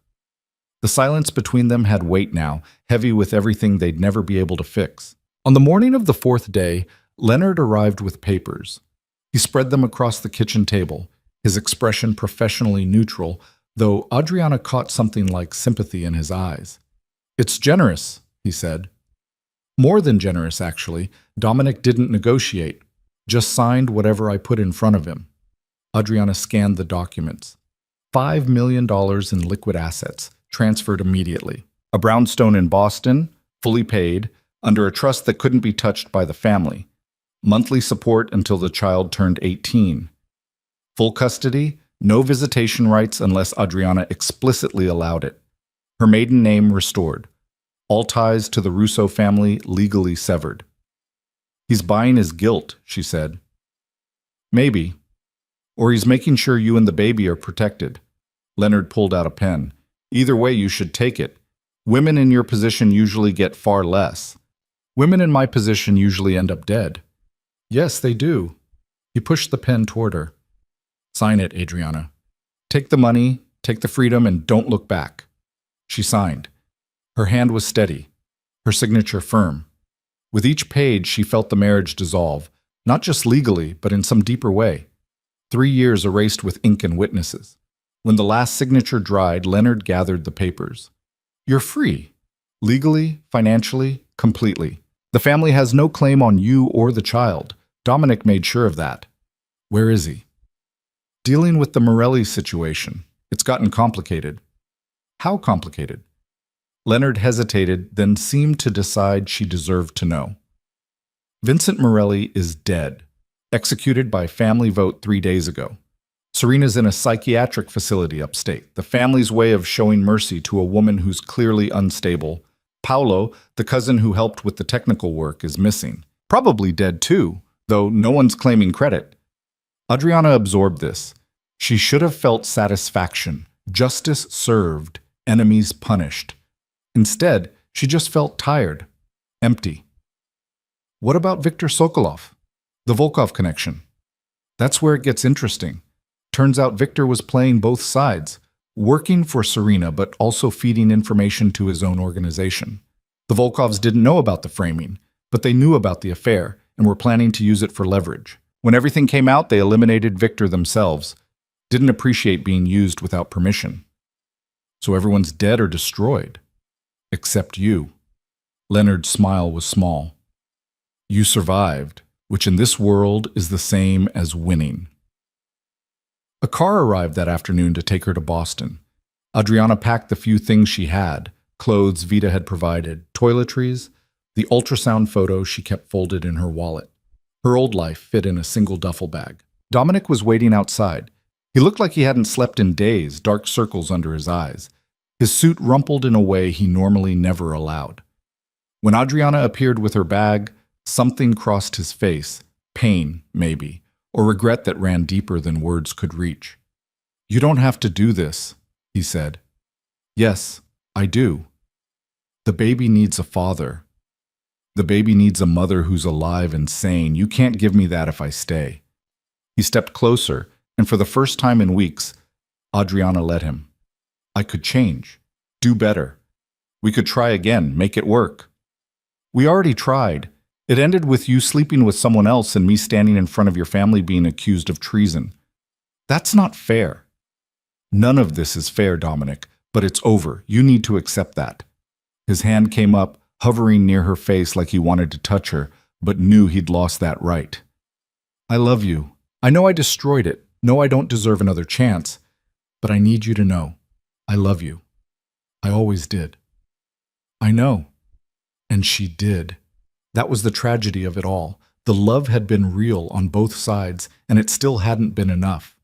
But love isn't the same as trust, and I can't trust you, not after everything. "Will you let me see the baby when they're born?" Adriana considered. "Maybe. If you prove you've changed, If you get out of this life, go legitimate like I always wanted. Otherwise, no, I won't let my child anywhere near this world. That's not, it's the deal. Take it or walk away. Dominic's jaw worked. They both knew he couldn't do it, couldn't leave the family, couldn't become something other than what he was. The life was in his blood, had been since birth. Asking him to leave it was like asking him to stop breathing. I'll try, he said finally. Don't lie to me, not now. I'll try, he repeated, and this time it sounded more like truth. I don't know if I can do it, but I'll try. For you, for the baby. Adriana picked up her bag. Goodbye, Dominic. He caught her wrist, gentle but desperate. Wait, just give me one more minute. We don't have any more minutes. We used them all up. Please. She stopped, looked at him, really looked at him. Saw the man she'd fallen in love with still there under the damage, under the choices that had destroyed them. Saw him clearly, maybe for the first time since the beginning. I forgive you, she said quietly. Not because you deserve it, because I need to let go of the anger or it'll eat me alive. So I forgive you for the affair, for not believing me, for all of it. But forgiveness doesn't mean reconciliation. It just means I'm not carrying your mistakes anymore. Dominic's eyes were wet. Adriana had never seen him cry, not once in 3 years. I'm sorry. For everything. I'm so sorry. I know. She pulled her wrist free. Take care of yourself. Then she got in the car and didn't look back. Boston was cold and gray when she arrived, the brownstone tucked into a quiet street in Beacon Hill. It was beautiful in an understated way. Brick facade, black shutters, a small garden that would bloom in spring. Nothing like the Manhattan penthouse with its floor-to-ceiling windows and view of the city. This was quieter, gentler, designed for a different kind of life. Adriana walked through empty rooms, her footsteps echoing. She'd have to furnish it, make it feel like home instead of just a structure. The thought was daunting and liberating in equal measure. Her phone buzzed, a text from an unknown number. If you need anything, call. V. Vita. Checking in, making sure Adriana knew she wasn't completely alone. It was more kindness than she'd expected from that world. Adriana deleted the number. Clean breaks worked better that way. The pregnancy progressed. Morning sickness gave way to exhaustion, gave way to the strange floating feeling of the second trimester. Adriana found an obstetrician who asked no questions about the absent father, attended prenatal classes with other women who had partners and support systems and normal lives. She smiled and lied when they asked about her situation, creating a fiction of a husband who traveled for work, who'd be back for the birth. The brownstone slowly filled with furniture from estate sales and thrift shops. Adriana avoided anything new or expensive, wanting to build this life from pieces that had belonged to other people, other stories.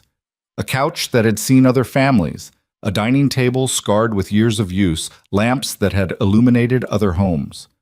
She got a job at a community health clinic, her nursing license still valid under her maiden name. The work was simple, taking vitals, giving vaccines, filling prescriptions, but it felt honest in a way nothing in her old life had. These people needed help, and she could give it. No politics, no power plays, just medicine. Her coworkers were kind but distant, respecting the boundaries she kept around her past. She told them she was divorced, nothing more. They didn't push. At night, alone in the brownstone, Adriana sometimes wondered what Dominic was doing. If he was trying to go legitimate like he'd promised, or if he'd slipped back into the life the moment she was gone. She checked news sites occasionally, looking for mentions of the Russo family, but found nothing. Either they'd gone quiet or they'd gotten better at hiding. She told herself she didn't care, told herself the not knowing was better than knowing. Mostly, she believed it. The baby kicked for the first time at 20 weeks. Adriana was standing in the kitchen making tea when it happened, a flutter, then a solid thump against her palm. She froze, tears springing to her eyes. Real. The baby was real, alive, growing. She sat down at the table and cried for 20 minutes, overwhelmed by the weight of what was coming. In 4 months, she'd be a mother, solely responsible for another human being. No husband, no family, no support system beyond what she could build herself. The fear was paralyzing. But underneath it, something else stirred. Determination, fierce and unbreakable. She'd survived everything the Russo family had thrown at her. She could survive raising a child alone. Her sister Angela called that night, the first time they'd spoken in months. "I heard you left New York," Angela said carefully. "Divorced Dominic. News travels. Are you okay? The baby—" "We're fine, both of us." Adriana kept her voice steady. "How did you hear?" "Vita called me. Said you might need family around and she couldn't exactly visit without causing problems." Vita again, watching out for her from a distance. Adriana made a mental note to send a thank you card. Or maybe not. Contact could be dangerous, could draw attention she didn't want. "I'm managing," Adriana said. "Really? You don't need to worry." "You're my sister. Of course I worry." Angela paused. "Can I come visit? Meet my niece or nephew when they're born? I'd like that." They talked for an hour, catching up, carefully avoiding the details of what had actually happened with Dominic and the family. Angela knew better than to ask directly. She'd been nervous about Adriana marrying into that world from the start, had warned her that love couldn't fix dangerous men. She'd been right, but saying so now would just hurt. After they hung up, Adriana felt less alone. One connection, one person who knew her real name and history and still cared. It was enough. Winter turned to spring. The brownstone's garden bloomed, crocuses first, then daffodils, tulips filling the small plot with color. Adriana tended them carefully, learning as she went, grateful for something living that responded to care without complication. The baby grew. By 30 weeks, Adriana's body felt foreign, swollen feet, aching back, skin stretched tight over the life inside her. She waddled more than walked, couldn't sleep more than a few hours without needing to pee, lived in comfortable clothes that accommodated her expanding shape. She was in the 3rd trimester when the letter arrived. No return address. Just her name in handwriting she recognized instantly. Dominic's. Adriana stared at it for 10 minutes before opening it, her heart doing complicated things in her chest. Inside, a single page. "Adriana, I'm writing this from a hotel room in Prague. I've been traveling for the past 3 months, putting distance between myself and the family while I figure out who I am without them. It's harder than I thought. Turns out, when you've been one thing your entire life, becoming something else feels like dying. I've started the process of separating from the organization, handed over my territories, my responsibilities, everything. Antonio thinks I'm having a breakdown. Marco thinks I'm running from guilt. Maybe they're both right. I don't know if I can actually do this, go legitimate, become the man you wanted me to be. But I'm trying. For what it's worth, I'm trying. I think about you every day, about the baby. Wonder if they've been born yet, if they're healthy, if they look like you or me or some combination neither of us expects. I wonder if you hate me or if you've moved past that into indifference, which would somehow be worse. You said I could see the baby if I changed. I'm changing, or at least I'm trying to. When they're born, if you're willing, I'd like to meet them, just once, just to see what we made together before everything fell apart. I don't deserve your forgiveness. I know that, but I'm asking for a chance anyway. D. Adriana read the letter 3 times, then set it carefully on the kitchen table. She didn't know what to do with it, how to feel. Part of her wanted to believe he was really trying, really becoming something different. Part of her knew that people like Dominic didn't change. They just found new ways to be what they'd always been. She put the letter in a drawer and tried not to think about it. At 35 weeks, Adriana's water broke during her shift at the clinic. One moment she was taking a patient's blood pressure, the next she was standing in a puddle, feeling the first contractions start deep in her back. Her coworker drove her to the hospital, stayed with her through the first hours of labor, while Adriana tried to breathe through pain that felt like her body was tearing itself apart. Angela arrived 6 hours in, breathless and worried, and took over the hand-holding duties. "You're doing great," Angela kept saying, which was a lie, but Adriana appreciated it anyway. 17 hours of labor. The baby was sunny side up, facing the wrong way, taking their time. The pain became everything. Not just physical, but existential, like her entire being was contracting down to this single purpose. Push, breathe, push again. The world narrowed to the delivery room and the voice of her doctor giving instructions. Then, finally, crying, high and angry and alive. "It's a girl," the doctor announced. They placed the baby on Adriana's chest, tiny and wrinkled, and covered in vernix. She had a surprising amount of dark hair, and her father's sharp features even at minutes old. Adriana touched her daughter's face with shaking fingers, overwhelmed by the rush of love that hit harder than any drug. "Hi," she whispered. "Hi, baby girl. I'm your mama." The baby's eyes opened, unfocused, searching, finding Adriana's face and fixing on it. Some instinct firing, recognizing the voice she'd been hearing for months. Adriana named her Sophia. It meant wisdom, and though the baby was too young to be wise, Adriana hoped she'd grow into it. Hoped she'd be smart enough to avoid the mistakes her mother had made. The hospital room filled with flowers over the next 2 days, from her co-workers, from Angela, from the clinic. One arrangement stood out, massive and expensive, with a card that read simply, "Congratulations, be well." No flowers from Dominic. He didn't know Sophia had been born, didn't have this address or any way to contact her. Adriana told herself she was relieved. She lied to herself better than she'd expected.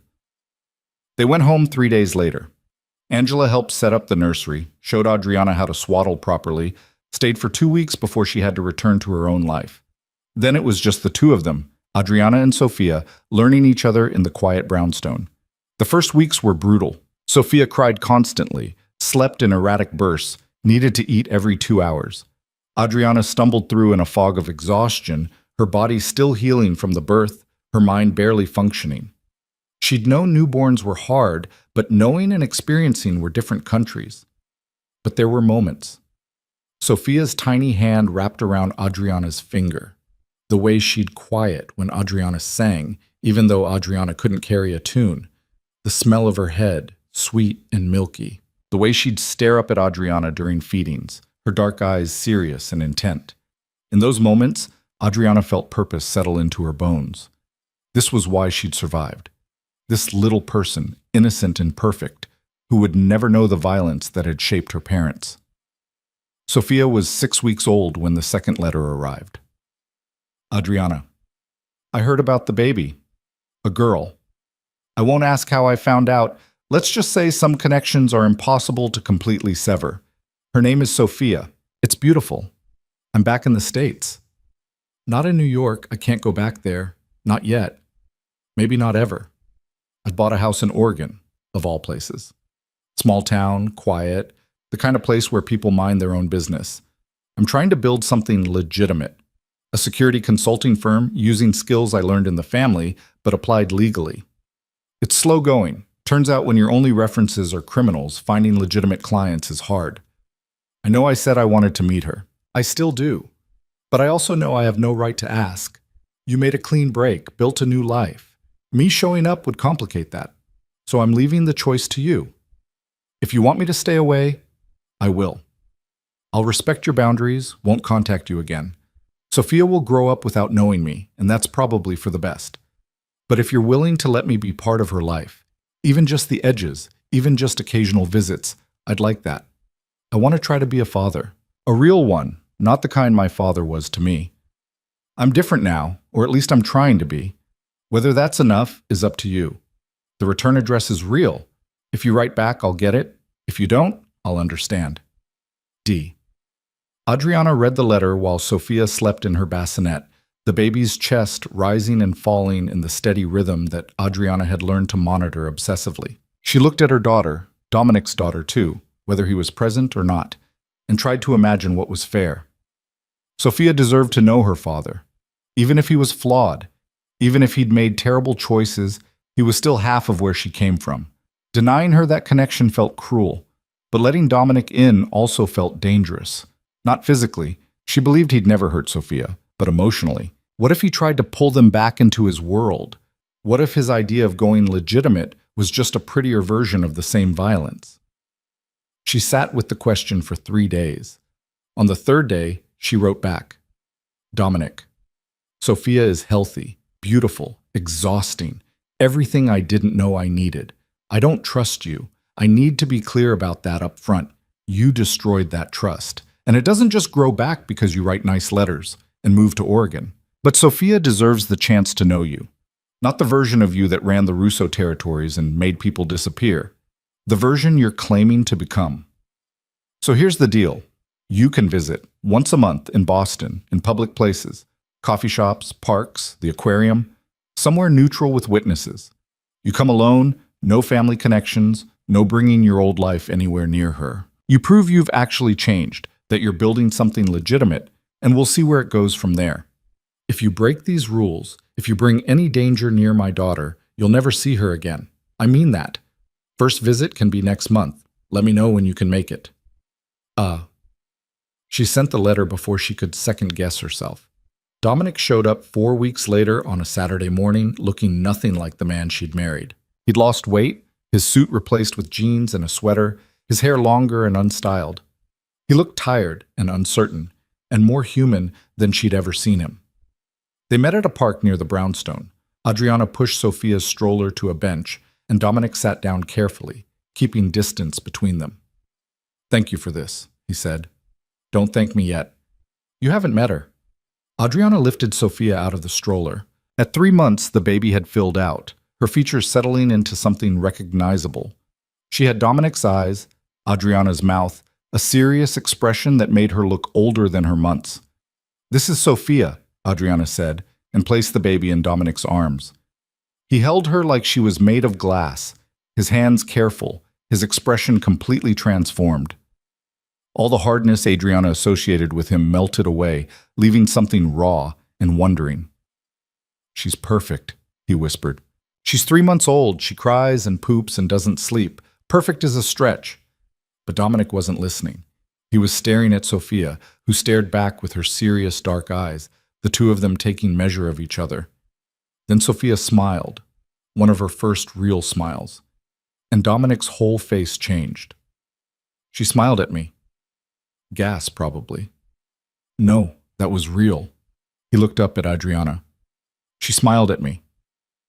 They sat on the bench for an hour. Dominic held Sophia the entire time, talking to her in a soft voice Adriana had never heard him use, making faces that got more smiles. When Sophia started to fuss, he handed her back reluctantly. "Can I come back?" he asked. "Next month?" "Same rules. Public places, alone. Prove you're legitimate." "I will." He pulled out his phone, showed her photos of a small office building. "My company. Security consulting for tech firms. Nothing illegal, nothing connected to the family. I've got 3 employees and 6 clients. It's small, but it's real." Adriana studied the photos. It could have been fake, staged for her benefit. But something in Dominic's eyes suggested it wasn't. He looked proud in a different way than when he'd run territories. Quieter, less arrogant, more earned. "Okay," she said. "Same time next month." He left, and Adriana sat on the bench with Sophia in her arms, feeling the weight of the choice she'd just made. Letting Dominic into their lives, even at the edges, even with rules and boundaries, was a risk. But watching Sophia smile at her father, seeing the wonder in his eyes, made Adriana think maybe some risks were worth taking. The visits continued. Once a month, always public, always carefully controlled. Dominic showed up every time, never late, never pushing boundaries. He brought photos of his business growing, documents proving he'd completely separated from the Russo family, articles about the legitimate work his company was doing. Sophia grew. Sitting up, then crawling, then her first shaky steps. Dominic was there for some of it, present in the way he could be with the constraints Adriana had set. He was patient with the limitations, never asked for more than she offered. But Adriana could see it cost him. The way he'd linger at the end of visits, reluctant to leave. The hunger in his eyes when he held Sophia, like he was trying to memorize her before time ran out. The careful way he'd ask about their lives, wanting to know everything but knowing he'd missed so much he couldn't be told. When Sophia was 8 months old, Dominic asked if he could take her to the zoo. Just them, no Adriana hovering. "No," Adriana said immediately. "I understand boundaries, but I'm her father. I need to be able to spend time with her without supervision eventually." "Eventually isn't now." "When will it be now? I've done everything you asked. Proved I've changed, built a legitimate business, showed up every month for 8 months. What else do I need to do to earn your trust?" "I don't know if you can earn it back." The words came out harsher than she'd intended. "You destroyed it, Dominic, completely. And I'm really trying to let you be part of Sophia's life. But trusting you alone with her? That's different. I would never hurt her. I know. But you might bring your old life near her without meaning to. One wrong connection, one person recognizing you, and suddenly we're all at risk. Dominic's frustration was visible, but he controlled it. Fine, you come too. All three of us go to the zoo. But let me have time with her. Let me be her father, not just a stranger who visits once a month. Adriana considered. Okay, this weekend. We'll try. The zoo trip was strange and almost normal at the same time. They moved through exhibits like a regular family. Two parents, a baby, discussing which animals Sophia seemed most interested in. The baby loved the penguins, laughed at the sea lions, fell asleep during the reptile house. Dominic pushed the stroller, and Adriana walked beside him, and for stretches of time she forgot why they weren't together anymore.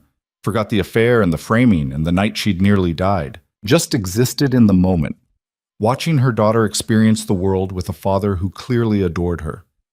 Then Sophia would look at Dominic and smile, or he'd laugh at something she did, and Adriana would remember. The loss crashed over her fresh, not just of the marriage, but of what they could have been if he'd made different choices. You're sad, Dominic said quietly while Sophia napped in her stroller. Just thinking. About us? About what we could have been. If you hadn't... She stopped.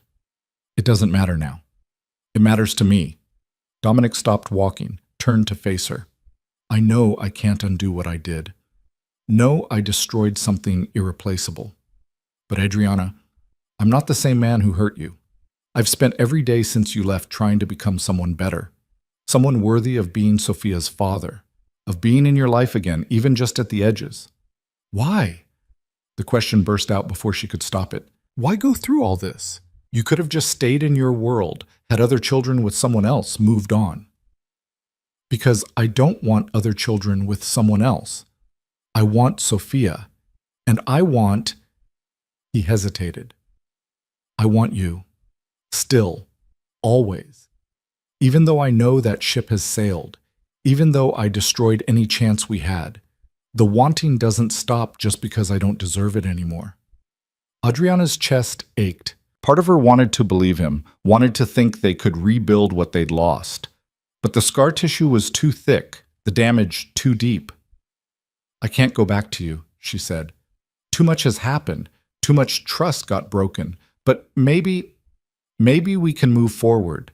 Not as a couple, but as Sophia's parents, as people who care about each other because of her. Is that enough? It has to be. They stood there in the spring sunshine with their sleeping daughter between them, mourning the relationship that had died and trying to figure out how to build something new from the ashes. It wasn't romantic. It wasn't a happy ending. But it was real. And maybe that was better. Sophia's first birthday came with a small party. Angela, a few friends from the clinic, Dominic invited, but sitting slightly apart, not quite integrated into Adriana's new life, but present. Sophia demolished a cupcake, got frosting everywhere, laughed with pure joy at the chaos she'd created. Adriana watched Dominic watching their daughter, saw the love and regret and determination in his face. He'd kept his promises for a full year, stayed legitimate, built his business, showed up for Sophia even when it cost him. Maybe, eventually, she could trust him again. Not with her heart, that would stay locked away, protected from the kind of damage he'd inflicted. But with their daughter, with co-parenting, with the careful friendship they were building. It wasn't the life she'd imagined when she'd married him. But she was alive, Sophia was thriving, and they were both free of the violence that had nearly consumed them. That was enough. That had to be enough. Sophia turned 3 on a cold October morning, and Adriana woke to find her daughter already standing by the window, nose pressed to the glass, watching the first snow of the season fall. Mama, look! White stuff! Snow, baby. It's called snow. Can we go outside? After breakfast, and after Daddy gets here. The word still felt strange in Adriana's mouth. Daddy. But Sophia used it naturally now, had for over a year. Dominic had earned the title through consistency, showing up every other weekend now, instead of monthly, taking Sophia for full days that no longer required Adriana's supervision. The trust had been built slowly, brick by painful brick, but it existed now in a way it hadn't before. Dominic arrived at 9 with presents and that careful smile he wore around Adriana. the one that said he knew his place and wouldn't push for more. He'd aged well in the 3 years since the divorce, lines around his eyes that suggested he actually slept now, a softness in his face that the old version of him would have considered weakness. "Birthday girl!" He scooped Sophia up, and she shrieked with delight. 3 years old, that's basically ancient. "I'm not ancient, you're ancient." Ouch. That hurts, kid. Adriana watched them from the kitchen doorway, feeling the complicated mix of emotions she'd never quite learned to untangle. Love for what they'd created together, grief for what they'd destroyed, gratitude that he'd actually become the father Sophia deserved, and underneath it all, a small, persistent ache that she'd learned to live with but never fully shake. They spent the morning at the park despite the snow, Sophia bundled in so many layers she could barely move. Dominic pushed her on the swings while Adriana took photos, documenting this ordinary moment that felt precious exactly because it was ordinary. No danger, no drama, just a father and daughter playing while snow fell around them. Later, back at the brownstone, they did cake and presents. Sophia opened each gift with the careful concentration of a child who'd been taught to appreciate things, who didn't take abundance for granted because Adriana had made sure of that. A art set from Adriana, a giant stuffed elephant from Angela, and from Dominic, a necklace, child-sized, delicate, with a small pendant in the shape of a heart. "It's pretty," Sophia breathed, touching it with careful fingers. "It was your grandmother's," Dominic said quietly. "My mother's. She would have loved you." Adriana's chest tightened. She knew Dominic's mother had died when he was young, knew the necklace was probably one of the few things he had from her. Giving it to Sophia meant something, a connection to his past that wasn't violent, a piece of family history that was actually worth keeping. "Are you sure?" Adriana asked. "Yeah, I want her to have something from that side of the family, something that's not—" He stopped, glanced at Sophia, who was admiring the necklace in the mirror. "Something good." After Sophia went down for her nap, Adriana and Dominic sat in the kitchen with coffee, the comfortable silence of people who'd learned to exist in each other's space without friction. "I got a call last week," Dominic said. "From Marco." Adriana's hand tightened on her mug. She hadn't heard that name in 3 years, had carefully avoided all news from that world. "What did he want?" "To tell me Antonio died. Heart attack. Quick, at least." The news should have hit harder. Antonio had been part of her life for 3 years, had judged her and nearly condemned her and ultimately let her go. But mostly she just felt distant, like hearing about a stranger's death. "Are you okay?" she asked. "I don't know. He was family, but I left that world. Chose to leave. I don't know if I'm allowed to mourn it." "You can mourn what it meant to you without mourning what it was." Dominic looked at her, something complicated in his eyes. "You always did that. Made sense of things I couldn't. Someone had to." Marco also said, he hesitated. He said the family's falling apart. Without Antonio holding it together, everyone's grabbing for power. It's going to be a war, probably already is. That's not our problem anymore. I know, but it made me think about what we left behind, about Sophia, and what happens if that world comes looking for her. Adriana's blood went cold. Why would they? You've been out for 3 years, no contact, no involvement. They have no claim on her. She's still a Russo. If the family's desperate enough, if they need legitimacy or leverage, they might remember she exists. Over my dead body. That's what I'm afraid of. Dominic leaned forward, his voice urgent. I think we should leave.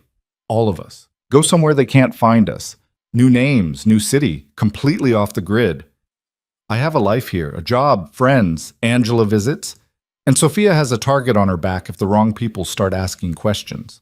Adriana wanted to argue, wanted to say he was being paranoid, but she'd lived in that world long enough to know paranoia was just pattern recognition. If the family was fracturing, if people were desperate, a child with Russo blood could be valuable, either as an heir to rebuild legitimacy around or as leverage against Dominic. What are you suggesting? She asked. I have contacts. People who help people disappear for real, new identities, clean backgrounds, the kind of thing that even federal databases won't flag. We could be a family somewhere else, different names, different story. We're not a family, Dominic. We're Sophia's parents. That's the kind of family. You know what I mean. He sat back, something defeated in his posture. Yeah, I know. They sat in silence. Outside, snow continued to fall. Upstairs, Sophia slept, innocent and unaware of the conversation happening below her. If we do this, Adriana said slowly, it's for Sophia, not for us. We don't suddenly become a couple again just because we're hiding together. I understand. And I pick where we go. Somewhere I feel safe, not somewhere you think is tactical. Okay? And you really prove, that the family can't find us. Because if I uproot our entire life and it turns out you were wrong, I'll never forgive you. I'll prove it. Dominic pulled out his phone, showed her documents she didn't fully understand but looked official. I've been working on this for 6 months, since Marco first told me things were getting unstable. 3 identities, you, me, Sophia, complete backgrounds, employment history, everything. We'd be a normal family who moved for a job opportunity. Where? Wherever you want. I was thinking Pacific Northwest, Seattle maybe, or Portland. Big enough to disappear in, liberal enough that people mind their own business. Adriana thought about the brownstone, her job at the clinic, the careful life she'd built from nothing. The idea of abandoning it made her want to cry. But the idea of Sophia being used as a pawn in someone else's power play made her want to burn the world down. I need to think about it, she said. Don't think too long. If they're coming, they won't wait for us to be ready. The decision consumed her for the next week. Adriana lay awake at night, weighing options that all felt wrong. Stay and risk Sophia's safety. Run and lose everything she'd worked for. Trust Dominic's judgment after he'd proven so spectacularly bad at judgment before. She called Angela, spoke in hypotheticals about relocating for work. You just got settled, Angela pointed out. Sophia's happy, you're happy. Why would you leave? Safety, better opportunities, change of scenery. Bullshit. What's really going on? Adriana couldn't explain without revealing everything about the Russo family, about the danger that might be circling. So she lied. Just thinking about options, keeping doors open. You're running from something. Maybe. Does it have to do with Dominic? Everything has to do with Dominic, Angela sighed. If you need to go, go. I'll support you, but make sure you're running towards something, not just away. The advice stuck. Running away had never solved anything, but running towards safety, toward a future where Sophia could grow up without looking over her shoulder, that was different. Adriana called Dominic. Okay, we'll do it. But Seattle, not Portland, and we don't live together. Separate apartments, co-parenting arrangement like we have now. Whatever you need. And if this goes wrong, if the family finds us, or if you're lying about being out, I'm not lying. If you are, I take Sophia and you never see her again. That's the deal. Deal. They moved in November, right after Thanksgiving. The new identities were surprisingly thorough. Adriana became Elena Marlowe, divorced single mother, nurse practitioner. Dominic became Daniel Mercer, security consultant. Sophia's involved but non-custodial father. Sophia got to keep her first name but lost Russo, became Sophia Marlowe instead. Seattle was gray and wet and so different from Boston that Adriana felt unmoored the first few weeks. She found work at a hospital, enrolled Sophia in a good preschool, rented an apartment in Capitol Hill that got decent light despite the constant clouds. Dominic, Daniel now, took a place in Fremont, close enough for regular visits but far enough to maintain boundaries. Sophia adjusted faster than Adriana expected. She made friends at preschool, loved the rain, asked constantly when they could go see the Space Needle. The resilience of children, Adriana thought. They adapted to anything as long as they felt loved. Months passed. No sign of the Russo family, no mysterious men asking questions, no feeling of being watched. Adriana started to relax, started to believe maybe Dominic had actually done it, severed the connection completely, made them invisible. She and Dominic developed a rhythm. He'd pick Sophia up from preschool twice a week, have her for dinner, bring her back before bedtime. Weekends rotated. He'd take her Saturday, Adriana would have her Sunday, or vice versa. They communicated primarily through text, efficient and polite, 2 people managing a shared responsibility. Sometimes, though, there were moments. Sophia would say something that made them both laugh, and their eyes would meet, and Adriana would remember what it felt like to be married to him, before everything went wrong. Before Serena and the betrayal, and the night she'd almost died. The memories didn't hurt as much anymore. Time had done its work, scabbing over the worst of the damage. but they were still there, waiting in quiet moments. One Saturday in May, Sophia was with Dominic and Adriana found herself alone with nothing to do. She walked to a coffee shop, brought a book, tried to enjoy the solitude she'd once craved, but the brownstone felt too quiet, too empty without Sophia's constant chatter. Her phone rang, Dominic's number. "What's wrong?" Panic spiked immediately. "Is Sophia She's fine. She's right here. We're at the aquarium. But Adriana, you need to come. Now." "Why? What happened?" "Just come. I'll explain when you get here." She ran, literally ran, catching a rideshare that took 20 minutes that felt like hours. The aquarium was crowded with weekend tourists, families with strollers and kids pressing faces to glass. Adriana found Dominic near the jellyfish exhibit, Sophia holding his hand, looking confused but not scared. "What's going on?" Adriana demanded. "Over there, by the octopus tank. Don't look directly." Adriana glanced casually in that direction and felt her heart stop. Marco Russo stood there, pretending to watch the octopus, but his eyes were on them. On Sophia. "How did he find us?" Adriana breathed. "I don't know, but we need to leave, separately. You take Sophia, go straight home, pack essentials. I'll handle Marco." "Handle how?" "However I need to." Adriana grabbed Sophia's hand. "Come on, baby, we're going on an adventure." "But I wanted to see the otters." "Next time, I promise." She walked toward the exit, forcing herself not to run, not to look back. Every instinct screamed that this was wrong, that Marco's presence meant danger, that the world they'd fled had found them after all. At home, Adriana threw clothes into bags, grabbed important documents, Sophia's favorite toys. Her hands shook so badly she could barely zip the suitcases. "Mama, you're scaring me," Sophia said, her voice small. "I'm sorry, baby.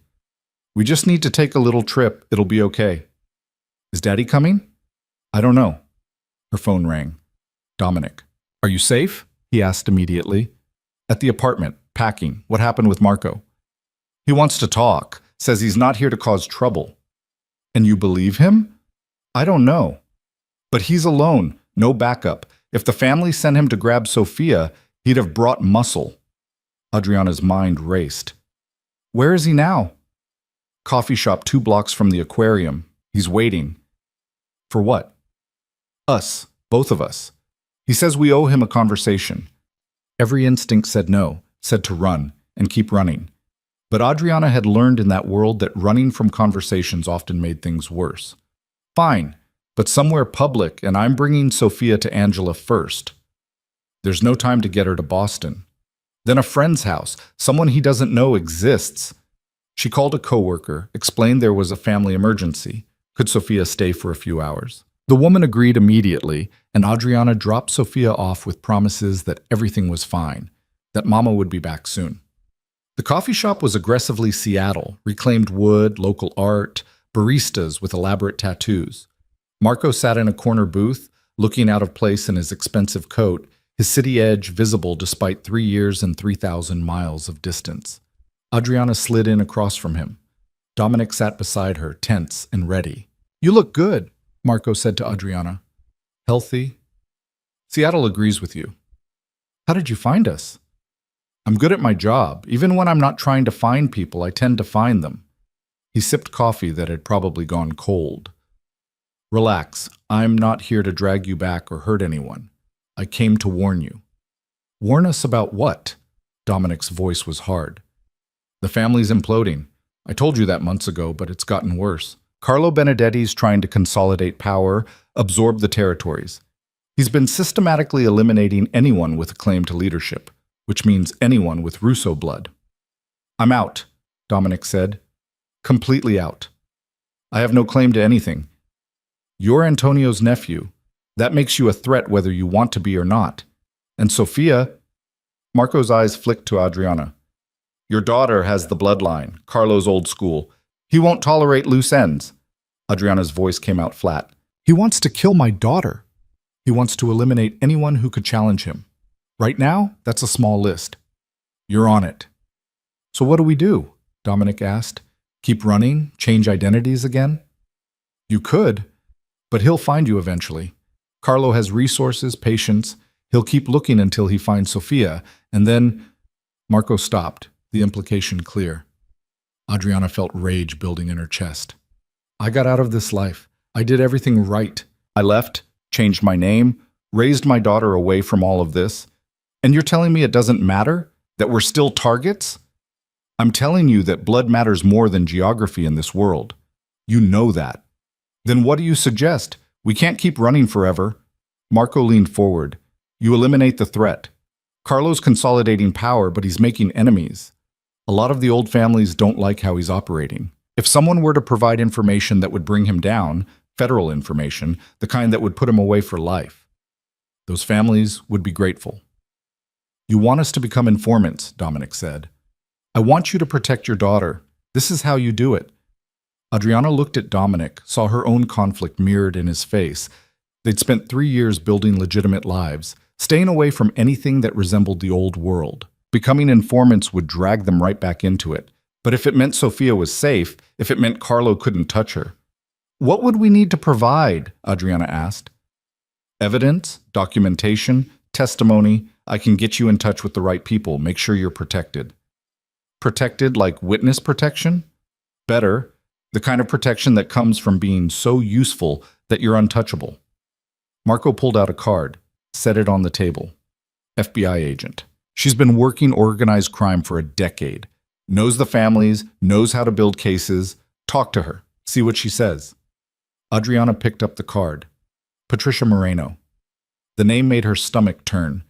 It was the same name Serena had used when framing her, when creating fake emails to federal agents. I know what you're thinking, Marco said. That name's not a coincidence. Patricia really does exist.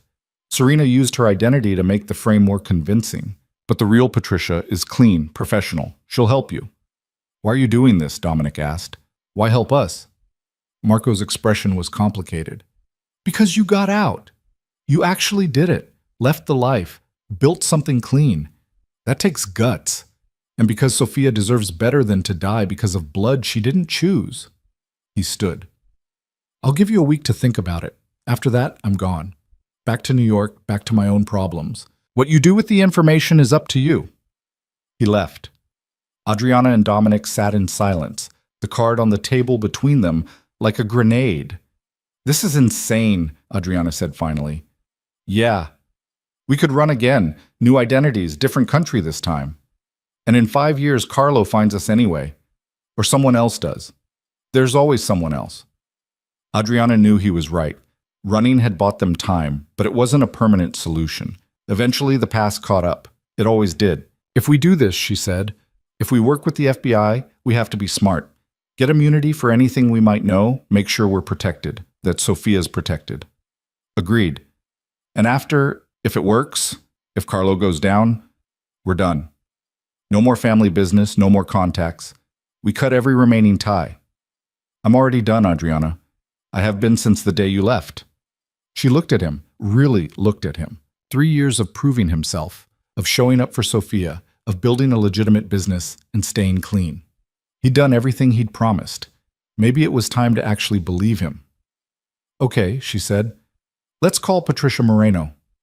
The FBI agent met them 2 days later in a nondescript office downtown.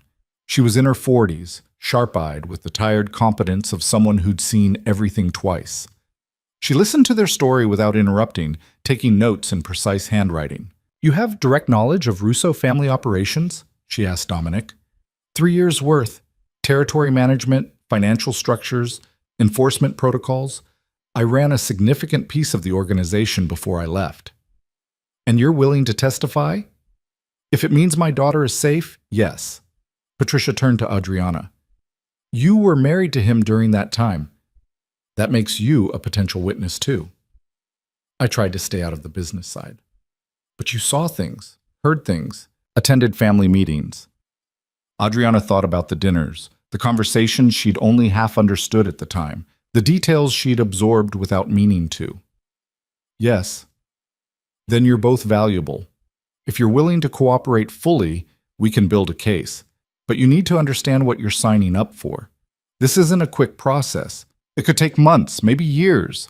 You'll be interviewed extensively, your lives examined, your credibility challenged. And if it goes to trial, you'll be exposed. The family will know you cooperated.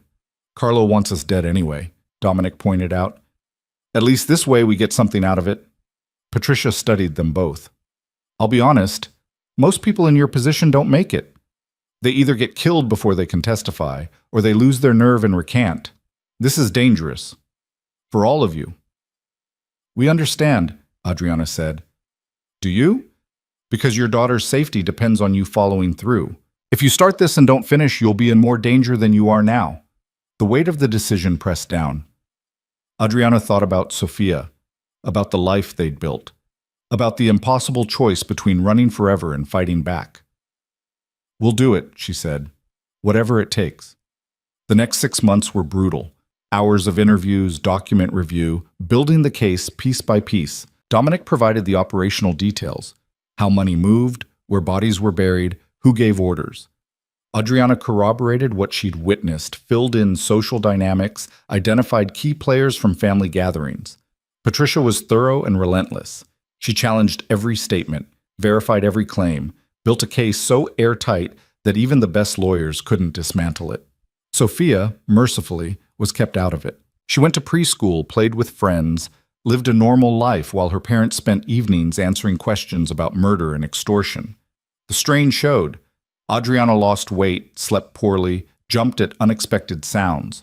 Dominic developed a nervous habit of checking windows, scanning crowds, always looking for threats. They were running on fear and determination, waiting for the moment Carlo figured out what they were doing. The moment came in March, almost a year after Marco's warning. Adriana was walking Sofia home from preschool when she noticed the car. Black sedan, tinted windows, driving too slowly. Her heart kicked into overdrive. Sofia, hold my hand tight. We're going to walk fast. Why? Just do it. The car pulled ahead, stopped. 2 men got out. Adriana recognized the body language even if she didn't know their faces. Russo crew, or maybe Carlo's personal muscle. She turned to run and found 2 more men behind her, trapped. One of them stepped forward. Mrs. Russo, we need you to come with us. I don't go by that name anymore, and I'm not going anywhere. It wasn't a request. Adriana put herself between the men and Sofia, her mind racing through options. Scream. They were on a public street. Someone would hear. Run.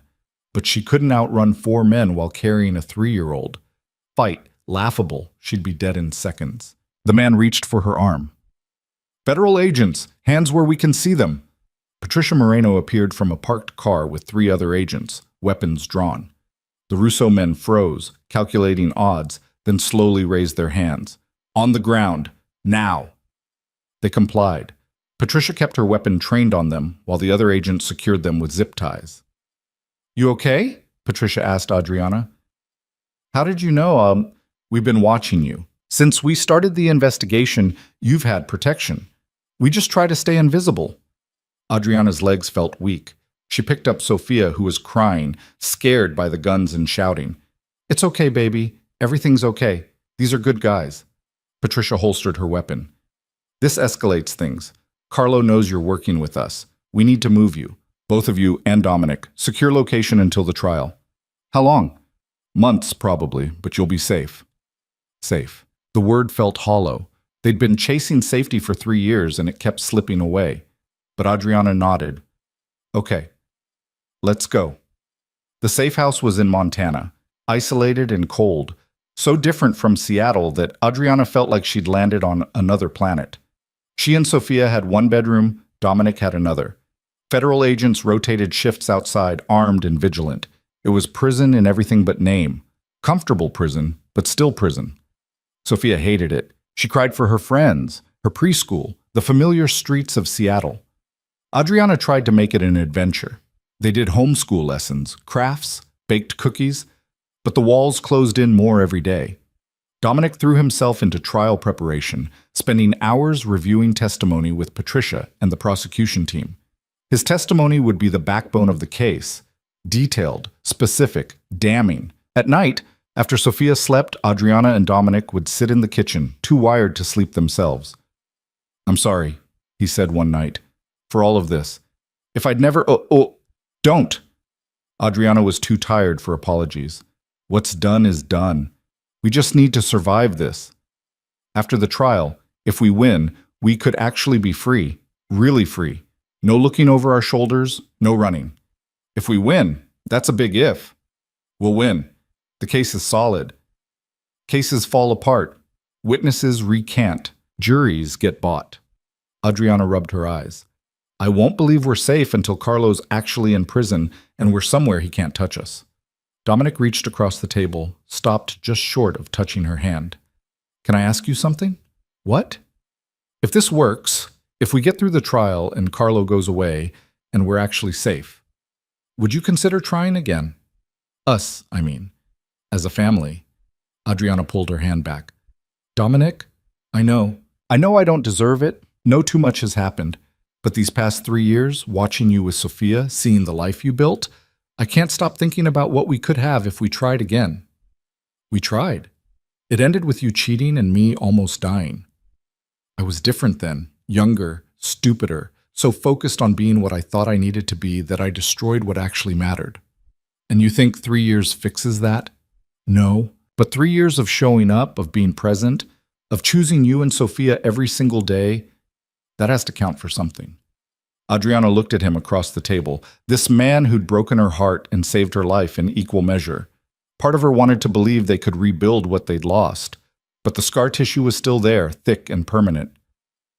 Ask me after the trial, she said finally. If we're still alive, if Carlo's in prison, if we actually get to have normal lives, ask me then. That's not a no. It's not a yes either. But it was more than she'd given him in 3 years, and they both knew it. The trial started in September. Adriana and Dominic were kept in Montana while their videotape depositions were played for the jury. They watched coverage on news channels, saw reporters discussing the case, saw Carlo being led into the courthouse in chains. The prosecution built its case methodically. Financial records, testimony from other witnesses, the mountain of evidence Dominic had provided. Carlo's lawyers fought hard, tried to discredit witnesses, poke holes in the timeline, but Patricia had been thorough.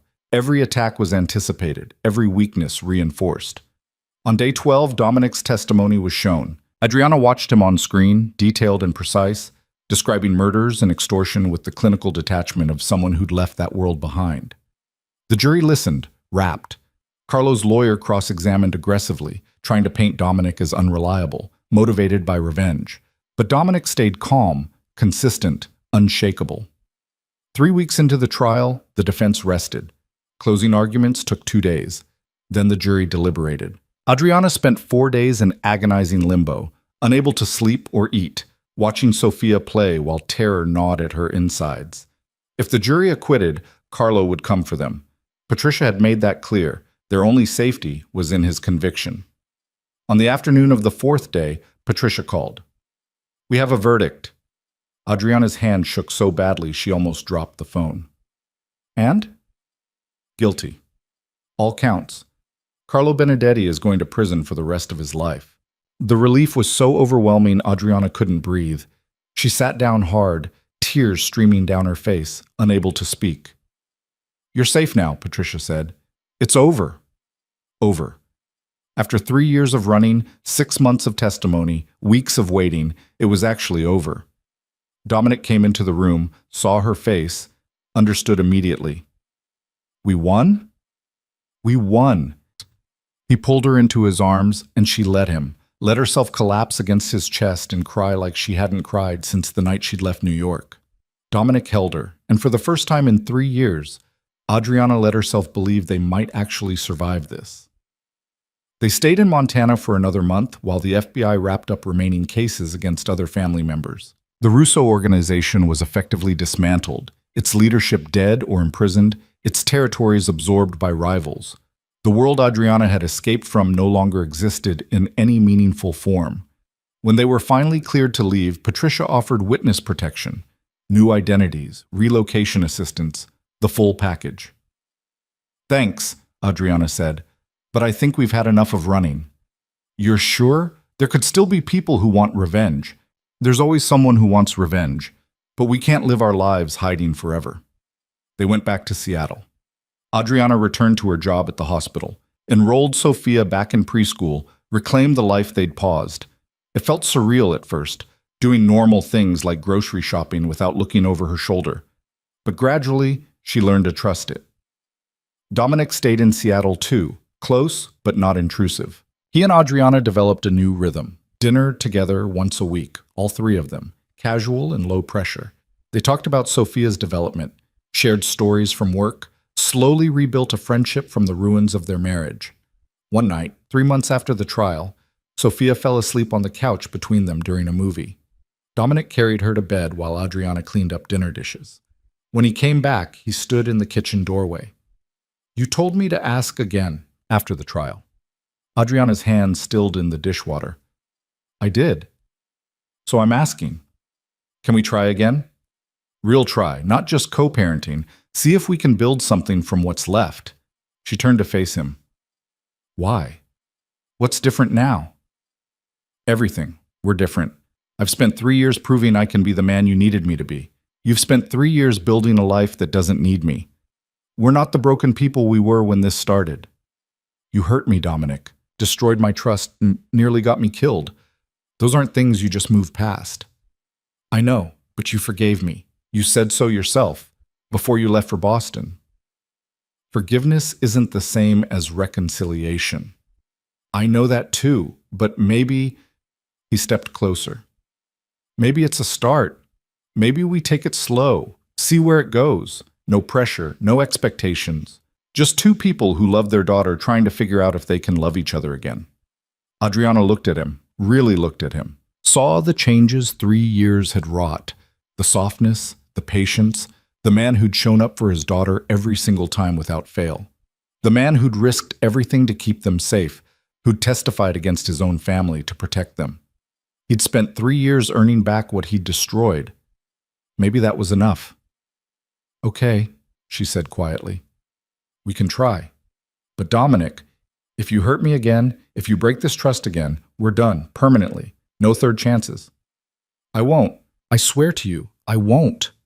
He kissed her, careful and questioning, and Adriana let herself kiss back. It felt familiar and strange at the same time, the shape of his mouth known, but the context completely different. This wasn't the desperate passion of their early marriage. This was quieter, more fragile, built on ruins, but reaching for something new. When they pulled apart, Dominic rested his forehead against hers. "I love you. I never stopped." "I know. But love isn't enough by itself. You have to choose me every day. Choose us. Choose the quiet life over the excitement. I choose you. Every day, every time. For the rest of my life, if you'll let me." Adriana didn't answer, just pulled him close again. Words were cheap. She'd learned that the hard way. What mattered was action, consistency, the daily choice to show up and be present. If Dominic could do that, really do it, not just for weeks or months, but for years, then maybe they had a chance. They took it slow. Dominic started staying for breakfast after overnight visits with Sophia, then staying the night itself, sleeping on the couch. Eventually, sleeping in Adriana's bed, though sex came even later, when trust had rebuilt enough to allow that kind of vulnerability. Sophia was delighted. "Are you and Daddy getting married again?"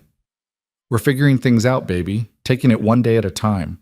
"But you love each other?" Adriana looked at Dominic, who was making pancakes at the stove, wearing an apron Sophia had given him that said "World's Best Dad." He caught her looking and smiled. "Yeah," Adriana said. "We love each other." It wasn't the fairy tale ending. They fought sometimes, old wounds reopening when stress hit. Dominic occasionally slipped into old patterns of control before catching himself. Adriana sometimes pulled away when intimacy felt like too much risk. But they worked through it, talked instead of shutting down, went to therapy, individual and couples, and did the hard work of rebuilding. A year later, Dominic proposed again, not with a diamond or a grand gesture, just a quiet question over dinner while Sophia played in the next room. "Marry me," he said. "Not like before. This time we'll both know what we're getting into. This time we'll build it right." Adriana looked at the simple ring he offered. Nothing like the expensive stone from their first engagement. This was modest, personal, bought with legitimately earned money from a man who'd proven himself over 4 years of consistency. Yes, she said, but we're writing our own vows, and we're doing it small. Just Sophia, Angela, maybe Marco if he's still alive. Whatever you want. They married in October, 5 years after Adriana had left New York, believing she'd never see Dominic again. The ceremony was in their backyard, Seattle's rare sunshine breaking through clouds. Sophia in a flower girl dress she'd picked herself. A handful of friends who knew them as Elena and Daniel Mercer, not Adriana and Dominic Russo. The vows were simple, honest. No promises of perfection, just commitments to keep choosing each other even when it was hard. When the officiant pronounced them married, Sophia cheered so loud the neighbors probably heard. That night, after Sophia was asleep and the guests had gone, Adriana and Dominic sat on their porch with wine and watched the city lights. "Do you think we'll make it?" Adriana asked. "Really make it this time?" "I think we'll try. That's all anyone can promise. It's enough." And surprisingly, it was. They'd survived betrayal, framing, attempts on their lives, federal trials, and years of separation. They'd lost everything and rebuilt from nothing. They'd learned the hard way that love wasn't enough, but love plus work plus choice plus the daily decision to show up for each other might be. Sophia grew up strong and fierce, with her mother's resilience and her father's determination, but none of their damage. She never knew about the Russo family, about the violence her parents had escaped. To her, they were just Elena and Daniel Mercer, boring parents who'd met in college and built a quiet life in Seattle. When she turned 18, they told her the truth. All of it. She processed it with surprising maturity, asked good questions, understood why they'd kept it from her. "So I'm actually Sophia Russo?" she asked. "Legally, you're Sophia Marlowe," Adriana said, "but biologically, yes. You have Russo blood." "Does that mean I'm dangerous?" Dominic laughed. "Only if you choose to be. Blood isn't destiny. You get to decide who you become." Sophia thought about it, then shrugged. "I think I'll stick with being a Marlowe. Sophia Russo sounds like a crime boss. Sophia Marlowe sounds like someone who volunteers at animal shelters." She did volunteer at animal shelters, and went to college for environmental science, and built a life so normal, so safe, so far from the world her parents had escaped that Adriana sometimes cried from sheer relief. They'd done it. Against impossible odds, they'd given their daughter the one thing they'd both been denied, a choice about who to become. Years later, Adriana would look back on the night she'd found lipstick on Dominic's collar and wonder how they'd gotten from there to here, from betrayal and attempted murder to this quiet life where the biggest drama was what to make for dinner. The answer was simple. They'd survived. And then they'd chosen to do more than survive. They'd chosen to build something new from the wreckage, something better than what they'd had before. It wasn't perfect. Some days were still hard, but they faced them together, and that made all the difference. On their 10th anniversary, their second wedding, not their first, Dominic gave Adriana a gift. A framed photo from that terrible night in the warehouse, pulled from security footage, showing them standing together against the Morellis. "Why would I want this?" she asked. "Because it's where we started becoming real. Not the fantasy we'd been living, but the actual people we are. Broken and scared and fighting like hell to survive." He touched her face gently. "Everything after that was us choosing each other. This is proof we could." Adriana looked at the photo, two people in a warehouse surrounded by danger, holding on to each other because it was all they had. Then she looked at the man beside her, older and grayer but still fighting like hell, still choosing her, still showing up day after day after day. "I love you," she said. "I know. I love you too." And in the brownstone in Seattle where they'd built their second chance, surrounded by the evidence of a life well lived, they kissed like people who'd earned every moment of happiness they'd found. It hadn't been easy, it hadn't been clean, but they'd survived, and that was everything.